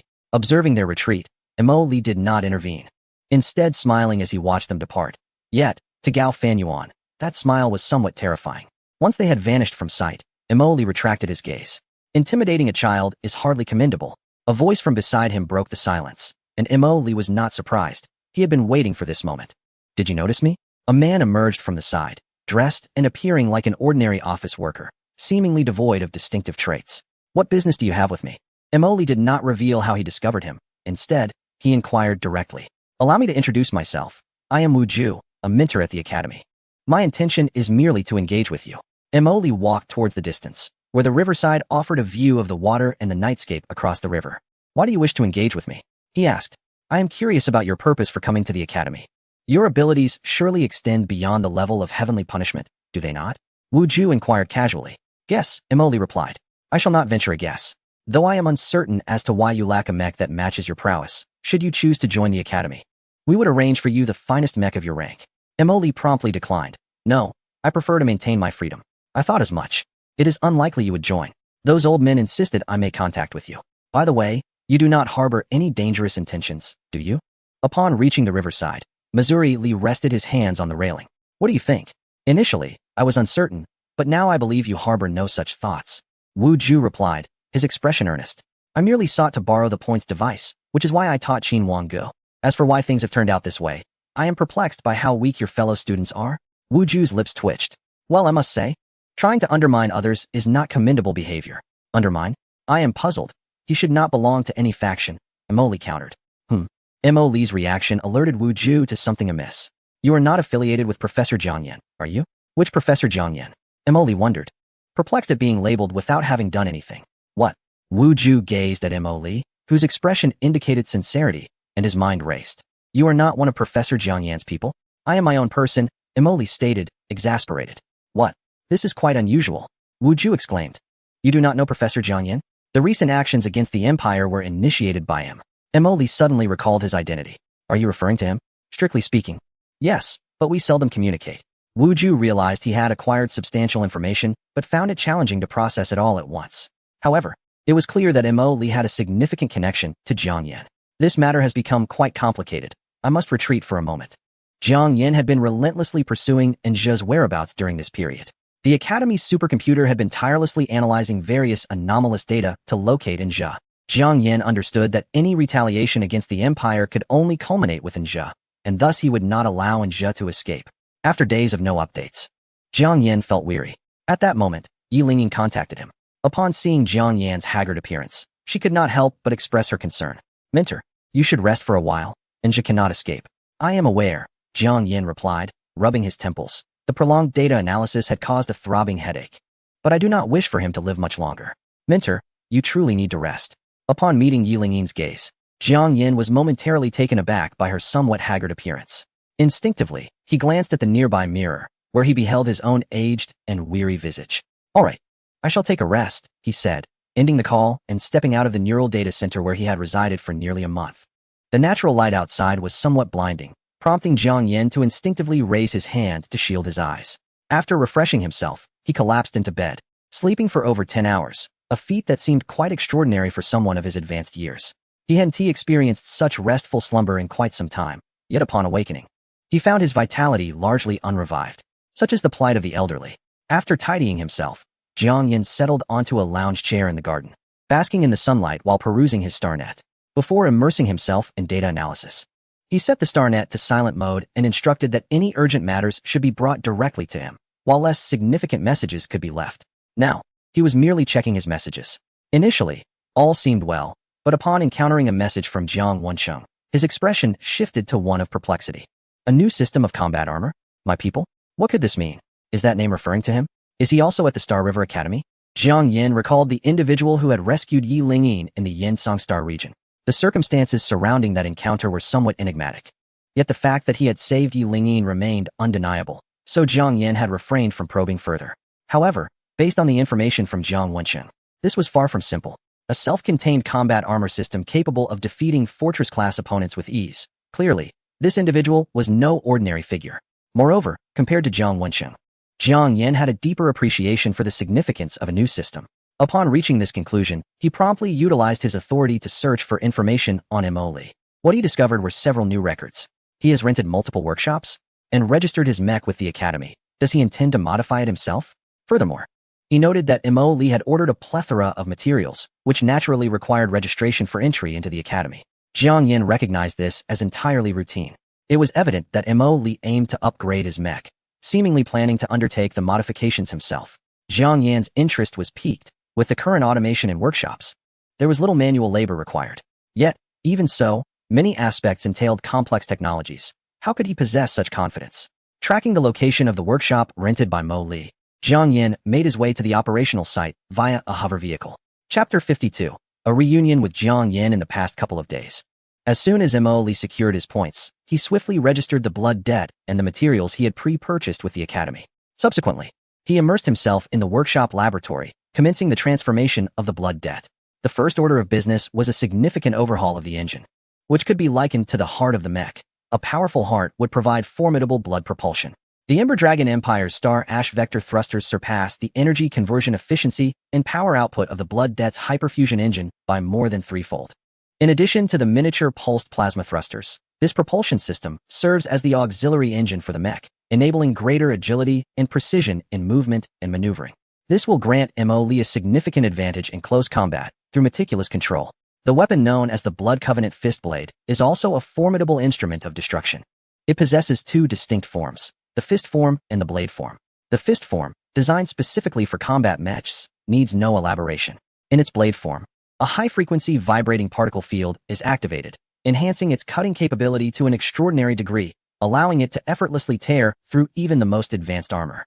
Furthermore, in blade form, it is equipped with internal energy conduits that can convert energy into plasma via a specialized engine, adding searing heat. Conversely, it can expel a freezing liquid that, through extreme low temperatures, can embrittle enemy armor, which can then be shattered by the fist form. The blade form can also combine to form a long-handled dual-edged weapon, exhibiting complex and varied attack patterns. This weapon enjoys immense popularity within the Empire of the Flame Dragon, adept at countering many types of mechs in close quarters. On this day, Mo Li found himself in the laboratory, synthesizing a crucial composite material known as dragon scales. After spending an entire day within the confines of the lab, he prepared to step outside for a meal, only to find an elderly gentleman waiting at the door. Mo Li felt a sense of familiarity with the figure, but couldn't quite place him until Xuanji resolved his confusion. The individual was Professor Jiang Yan from the academy. Long time no see, Jiang Yan initiated the conversation. Indeed, it has been quite a while, Mo Li replied, feigning an air of profundity to mask his initial failure to recognize the professor. Jiang Yan's expression was peculiar. You didn't recognize me just now. Professor Jiang. You can't possibly be waiting for me just to discuss that. Mo Li interjected without a hint of embarrassment. Yes, it's merely a trivial matter. Jiang Yan brushed it off. Shall we chat? Let us walk. As they strolled, Jiang Yan remarked, You've stirred quite a commotion at the academy lately. Many have been inquiring about you. Considering I facilitated your identity through the institution, they can discern certain traces. It's nothing much, Mo Li replied nonchalantly. By the way, old Jiang, your methods seem a bit lacking. I've made only a minor stir, yet it seems I was caught. Jiang Yan twitched his lips at this. Was that a minor stir? Are you not aware of your own significance? Nonetheless, he maintained a commendable demeanor. I had no idea you possessed such strength when I casually concocted your identity. Are you now at the heavenly punishment level or the star ring level? Mo Li suddenly halted, a mysterious smile gracing his lips. What if I said that if I revealed the mech's level, I could elevate myself by one rank? Jiang Yan paused, turning his head to look at him. Smiling in return, prove it to me. What a tedious old man. They resumed walking, and Jiang Yan casually inquired, What is your objective? So direct? Mo Li was taken aback. I'm pressed for time. If I hadn't helped you establish your identity, I wouldn't have come, Jiang Yan stated. And je? A simple acknowledgement. Yet Mo Li sensed an inexplicable aura of hostility emanating from Jiang Yan. What a coincidence. I am here for his bounty. Jiang Yan was genuinely perplexed. With your current prowess, you would be a distinguished guest in any faction, so there is no necessity for such actions. Suddenly, Jiang Yan halted. Are you in dire need of money? Furthermore, do you possess sufficient confidence to eliminate Nja? Mo Li leaned back strategically, shielding his front with his hands. Is this the intellect of a professor? It spins rapidly, does it not? It was not difficult to surmise. If you truly had wealth, you wouldn't have required my assistance to establish your identity after being stranded on that planet. Moreover, upon your emergence, you began ruthlessly hunting down space pirates. Though I have devoted my entire life to research, I do possess some understanding of wealth. If 6 fortress-level assets cannot satisfy you, why then seek to target Nja? At this point, Jiang Yan grew increasingly assured. So, your strength is at the pinnacle of the heavenly punishment level? You intend to amass wealth to acquire a pinnacle-level mech, correct? Nja's bounty presents an excellent opportunity. However, your current mech is at the fortress level, Wallenja stands at the pinnacle of heavenly punishment. Are you truly confident? That is of no concern to you. I merely wish to inquire if the reward is genuine. Of course, I have taken out several technology patents throughout my research career, and this sum will certainly suffice. Upon hearing this, Emily shrugged. Well then, that is reassuring. Your confidence is commendable, but if even I cannot locate Nja, how do you intend to find him? Wait, are you affiliated with the Empire? A question mark appeared on Mo Li's forehead, astonished by the rapid leap in logic. Jiang Yin paused, his gaze piercing as he regarded him. The Yin Songstar region was inherently a fringe area. I had my suspicions when you appeared, but at that moment, my thoughts were solely fixated on vengeance. A person without identity emerging so suddenly makes it difficult not to ponder the Empire, especially considering your current confidence in locating Nja. At this juncture, Jiang Yin instinctively placed his hand on his wrist, observing Mo Li's reaction. Mo Li initially froze, then smiled, attempting to approach, only for Jiang Yin to step back immediately. Ah, old Jiang, you are being overly cautious. Look, you have the wealth, and I have the strength. This is a perfect match. You provide the funds. I handle the elimination. Jiang Yin's tone turned icy, an individual from the Empire. Mo Li's expression hardened. Old Jiang, this is where you are mistaken. If I were truly one of them, would I not have simply killed Yi Lingyin? Why would I save her, only to find myself exiled to the Federation, starting off without even a mech? What do I stand to gain? Jiang Yin remained on guard, having deduced Mo Li's affiliation with the Empire. It seemed he might have been banished here due to some circumstance. Observing the little old man as heightened vigilance, Mo Li had no choice but to unveil his trump card. The Empire is on the brink of collapse. Upon hearing this, Jiang Yin indeed relaxed his guard somewhat. Yet even so, I cannot trust you completely. Old Jiang, you don't need to believe me. Our relationship is one of employment. Mo Li remained indifferent. Were it not for the fact that this little old man appeared quite affluent, Mo Li would not have engaged in such lengthy discourse with him. However, this arrangement sufficed, providing a layer of concealment for his true identity. Chapter 53. Finding Anja. Mo Li's identity still harbors numerous vulnerabilities, and should any remarkable technology captivate their attention, a thorough investigation would inevitably ensue.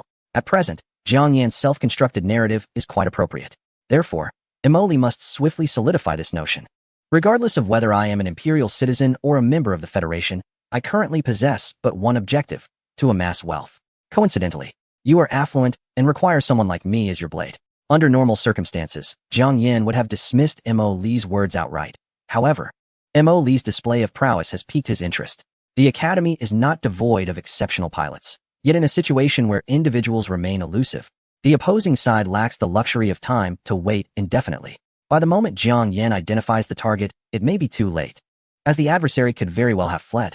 The Academy can offer Jiang Yin substantial assistance, yet not with the same immediacy as one of their own. Thus, it is inevitable that Jiang Yin is now intrigued. He concedes that his vision has been somewhat clouded by hatred, and gazing at Mo Li's enigmatic smile, he solemnly inquires, "Do you wish to collaborate with me?" "Indeed. Someone of my ilk certainly requires your assistance in concealing my identity." "Very well." Jiang Yan's prompt acquiescence surprises Mo Li, who remains unaware of the depth of Jiang Yan's contemplation. "Then, shall we enjoy a fruitful partnership?" "Indeed." Jiang Yan regards Mo Li earnestly. "I am currently utilizing the Academy's resources to investigate Anja's whereabouts. Should he make a mistake, I will swiftly locate him. Let us hope so." With that, Jiang Yan turns to depart. In the ensuing days, aside from arranging for Qin Wanga to practice independently, Mo Li sequesters himself within the laboratory workshop, enhancing his blood debts. While he vanishes from sight, the Academy's students grow increasingly anxious. With the new student competition concluded, their thoughts naturally gravitate towards Mo Li. In their search, they find only his name on the honorary pilot leaderboard, with no trace elsewhere. Messages left are swallowed by silence, yielding no response. The competition's top 33. The number of envious onlookers regarding Qin Wanga's ranking is incalculable, a testament to Mo Li's achievements after merely 2 months of training.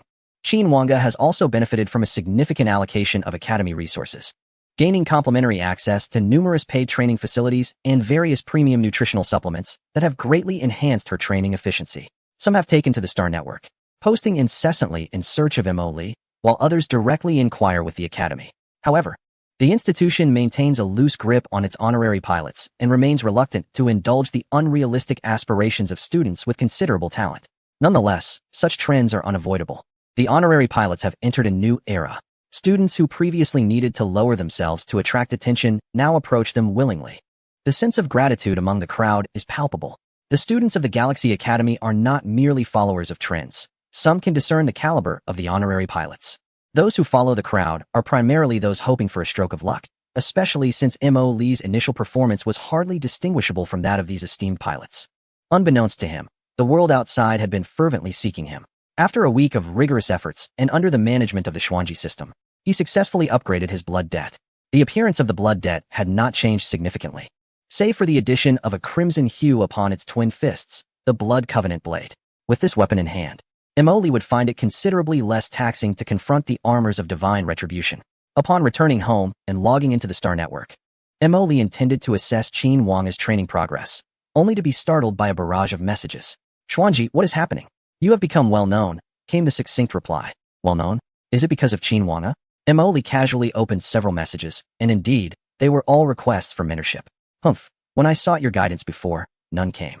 Now, you realize your error? It is too late. Qin Wanga had surged into the top 33, earning a staggering 500,000 points. Given that he had personally executed the tasks while only renting the Academy's facilities, Mo Lee had ample resources to modify the blood debt several more times.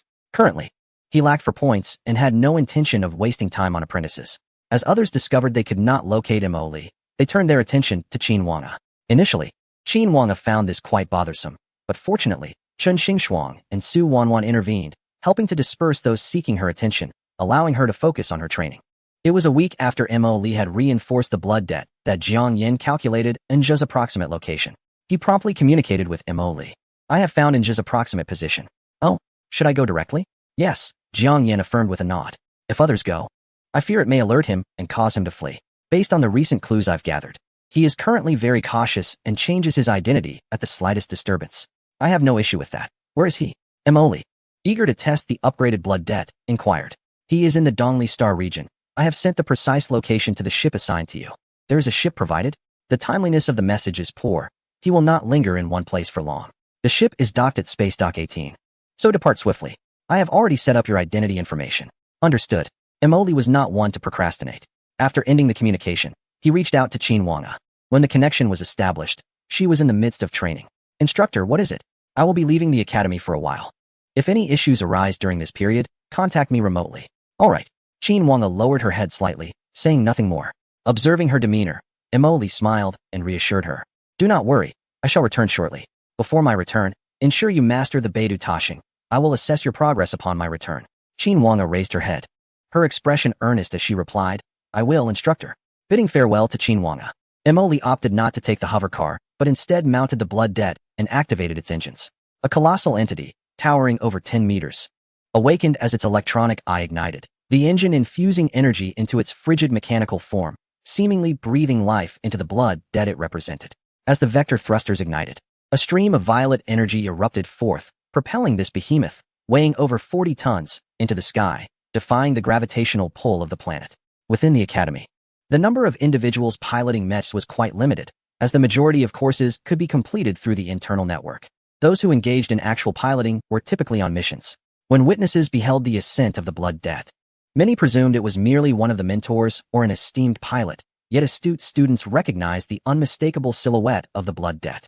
In the midst of this, the absence of Mo Lee had left the students in a frenzy, delving deeply into his information, and the renowned exterior of the blood debt was etched in their memories. As footage of the blood debt departing the academy surfaced online, a chorus of lamentations erupted among the students. Has Teacher Mo left the academy? Oh no, I haven't enrolled yet. Surely not. The academy's records still list Teacher Mo. You know nothing. Esteemed pilots enjoy considerable freedom. Teacher Mo could be away for a year or two without consequence. But wait, isn't the engine of the blood debt different? Its speed has noticeably increased. Rumor has it that Teacher Mo has been in a materials laboratory these past few days. Is he modifying the blood debt? Speculations ran rampant among the students while Mo Lee had already accelerated past the atmosphere and into space. Following the information provided by Jiang Yan, Mo Lee arrived at the 18th space dock where the spacecraft was stationed. This dock appeared peculiar. Amidst the vast expanse of the spaceport, only a single warship was moored. To Mo Lee's astonishment, upon his mech's arrival at the spaceport, it was scanned and granted immediate passage, the entire process taking no more than 3 seconds. Simultaneously, a communication request was received within the mech. Upon connection, a voice greeted him. Welcome, Mentor Mo Lee. Professor Jiang Yin has arranged for you the automated field warship, Light Trace. After boarding the vessel, You may familiarize yourself with its capabilities through the onboard AI. The situation is urgent. I have activated a green channel for you. Please board swiftly. As Lee descended beside the spacecraft, the rear hatch opened, revealing a vast platform that automatically extended. He maneuvered the blood dead onto it, fitting perfectly, and subsequently disembarked from the mech to enter the cockpit of the spaceship.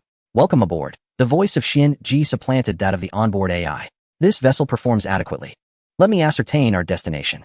The spacecraft ignited rapidly, 6 thruster groups unleashing torrents of energy, propelling the massive machine away from the spaceport. Destination, the Lepi star system. Setting sail. Upon leaving the spaceport, the ship immediately entered warp mode, heading towards the nearest stargate. Meanwhile, within the academy, Jiang Yin received the news of Lee piloting the ship away. I hope you can prove yourself, and I shall not allow you to live another day. The hatred simmering in his eyes threatened to erupt. The twin stars of Aurora were not merely his students. At times, they were akin to his daughters. Throughout his life, Jiang Yin dedicated himself to scientific research, yet he found a sense of home in the company of 2 charming girls. At that moment, a communication came through, and Jiang Yin answered. Professor Jiang, have you locked onto the target? The location is certain. Good, it will take me a week to get there. If that Lee truly possesses such power, it will be a breeze for me. Meanwhile, Lee, en route, couldn't he help but admire Jiang Yan's grand initiative. As Xian-Ji observed several remarkable devices aboard the spacecraft. First and foremost was the Academy's arrest warrant. With this document in hand, local authorities would be compelled to assist in sealing off the spaceport. Secondly, there was the high-frequency mental detection device aimed at advanced pilots, which, once activated, could forcibly resonate with the mental energy of a punishment-level pilot. According to Xian-Ji, such instruments were exceedingly rare even within the Federation, with a single unit priced at over 500 billion star coins, and they were not even for sale. The one Jiang Yin provided was the top-tier version, capable of scanning an entire planet at once. Armed with these formidable tools, as long as Zhe remained in that star system, his escape would be impossible. Utilizing the Stargate and employing warp travel, Lee swiftly arrived at the Lepi star system designated by Jiang Yin. The location was neither exceptionally good nor bad. Situated within the Dongli star domain, many such systems existed, most of which were artificially modified. The Lepi star system comprised 7 planets, 3 of which had been transformed into agricultural worlds, featuring a space city, the very destination of Lee's journey. Upon entering the star system, the network hub of the space city established a connection to probe for information. Inside the space city, in the second-hand mech marketplace, chaos reigned. This area of Lepi Space City was the most disordered, as the star system, designated for agricultural development, had not advanced significantly, resulting in a population primarily composed of the impoverished. After fleeing the Empire, Zhe had been in hiding, changing locations multiple times, and had only recently arrived here a week ago. His current identity was that of a middle-aged man returning home after more than a decade of wandering. Following the unexpected death of his parents, he reluctantly returned to inherit the second-hand repair shop they had established. Rumors circulated that this man had a notoriously bad temper, which contributed to the shop's lackluster business. Today, as was his routine, Zhe opened the shop and settled in the back, consuming bottle after bottle of alcohol. After several drinks, his gaze remained clear, devoid of any haze, but filled with deep contemplation. Just a couple of days prior, the Empire had suddenly reached out to him, informing him that he could return in due time, provided he agreed to fight on the front lines against the Zerg for 3 years. Had this proposition been presented earlier, Zhe would have vehemently refused. The Zerg front was no place for humans, and even those of punishment level and star ring level could easily fall. However, after living in the Federation, scurrying about like a rat and facing relentless star pirate hunters, he had grown weary of it all. What troubled him most was that he could not take action. Leaving any trace would undoubtedly lead the Federation to track him down. He had long grown weary of such days. The moment the Empire made contact, he readily agreed. Yet the Empire was still engaged in negotiations with the Federation regarding the Zerg front, which the Federation would undoubtedly consent to. The only distinction lay in the passage of time. The Heaven punishment level was also a crucial force on the Zerg front, and many offenders, even those with more serious transgressions than his, could redeem themselves through combat against the Zerg. However, the number of sinners returning from the Zerg front was exceedingly few. Yet, Anja could no longer afford to ponder such matters. Now, he instinctively regarded anyone who appeared even slightly suspicious as a potential threat. Some individuals even approached him directly, harboring unfounded suspicions without any justification. In the Empire, he would have swiftly retaliated against such behavior. But now he could not. The Empire had received intelligence that the super-intelligent computer within the Star River Academy was continuously analyzing the potential locations he might occupy. Any minor anomaly would be logged into the computer's database, and should any irregularity arise, it would trigger a focused investigation. Upon hearing this news, Anja was left dumbfounded. He had never anticipated that Jiang Yan, that old man, would be so relentless. He had mobilized all resources available to him, and merely contemplating this now sent a chill down Anja's spine. Coupled with the maddening bounty, he had not enjoyed a single peaceful day since being wanted. Chapter 55. Fierce Battle. Anja longed to escape this place, even if it meant venturing onto the Zerg battlefield. Though perilous, the battlefield would not deprive him of sleep each night. Every time he recalled that bounty, he wished he could turn himself in. Those who engaged in scientific research truly held great wealth. After all, it was unclear how many Heaven Punishment level pilots were currently operating top-tier fortress-grade mechas. This was precisely what Anja feared most. Those mecha pilots at this caliber would undoubtedly be envious upon encountering such a bounty. He had even heard of groups of such pilots waiting to share the spoils. At their level, they must have saved a considerable amount of star coins. And with this bounty, even if shared, they could easily procure a decent Heaven Punishment level mecha. The monetary value of the bounty issued by Jiang Yan was no mere figure of speech. It had the power to drive people to madness. The reward for information was also in the millions, which truly tormented Anja. Beyond the bounty channels, Jiang Yan had also generated buzz, aiming to make this bounty known to all. Though he could not obtain the head prize, acquiring the information reward was much simpler. And millions could indeed alter the course of many lives. Anja could hear ordinary people discussing this topic daily. Just the other day, someone had claimed a reward of 2 million. Last week, it was 3 million. Anja was aware that these were rumors. Jiang Yan would undoubtedly verify the authenticity of the information before dispensing any funds. The issue was that he had once inadvertently stumbled upon a piece of information. Even though he had changed his identity and location, leaving behind a single trace could significantly narrow the search radius. That information had enabled Jiang Yan to achieve a breakthrough from 0 to 1, and it made Anja exceedingly anxious. Damn it, Anja thought to himself, smashing a bottle of wine. Once I reached the Zerg battlefield, my mental strength, how was it stirred? The resonator of mental power. Anja was taken aback, instinctively leaping from his chair and fleeing to the back of the room. Simultaneously, he activated the communication link to the Empire, shouting urgently about the situation on the Zerg battlefield. I've been discovered. What is happening? Wasn't I hidden well? The response from the other side was one of astonishment. But Anja had no time for a detailed conversation. He demanded that his qualification to enter the Zerg battlefield be expedited. He had no time for idle chatter. At that moment, Anja heard the deafening roar of mech engines above him. He had been unable to sleep well these past few days, his mind restless. So he had hidden his mech next door, which now proved to be fortuitous. Meanwhile, in the skies above the area, Emoli piloted his mech, Blood Debt. With its scanners now operating at full power, there were too many people. Emoli frowned. He had initially intended to launch a couple of missiles, but upon seeing the crowd nearby, he had to abandon that plan. The appearance of such a mech in the residential area naturally caused considerable panic. And from Emoli's perspective, the people below scurried like ants in a frenzy. The presence of a mech in the space city, where mechs were prohibited, clearly indicated that trouble was imminent. Their dispersal allowed Emoli to quickly lock onto a target. Upon seeing the outline on his scanner, a smile crept across his face. Found you. The small missile bay on one side of Blood Debt opened, and 5 missiles, trailing flames, swiftly descended towards the ground below. Boom, boom, boom. The explosive fire engulfed the repair shop, and as Emoli observed the feedback from his scanners, he shook his head with a hint of regret. Amidst the flames and smoke, a mech burst through the haze, soaring into the sky. Damn it. The public channel erupted with curses, but Emoli paid them no heed as he piloted his mech upwards. Anja, initially devoid of any combat intentions, turned his mech to flee. With the pinnacle body of heavenly punishment and his 9-star mental power, he pushed the mech's performance to its limits, climbing in speed astonishingly. Emoli, too, wasted no time. He activated his vector thrusters to their maximum, reaching peak velocity in an instant, and the acceleration from his thrusters far surpassed that of Anja's mech.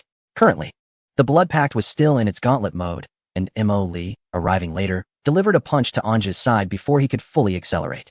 Anja had no choice but to defend himself, losing his forward momentum in the process, and he found the force of that punch somewhat surprising, seemingly lacking in strength.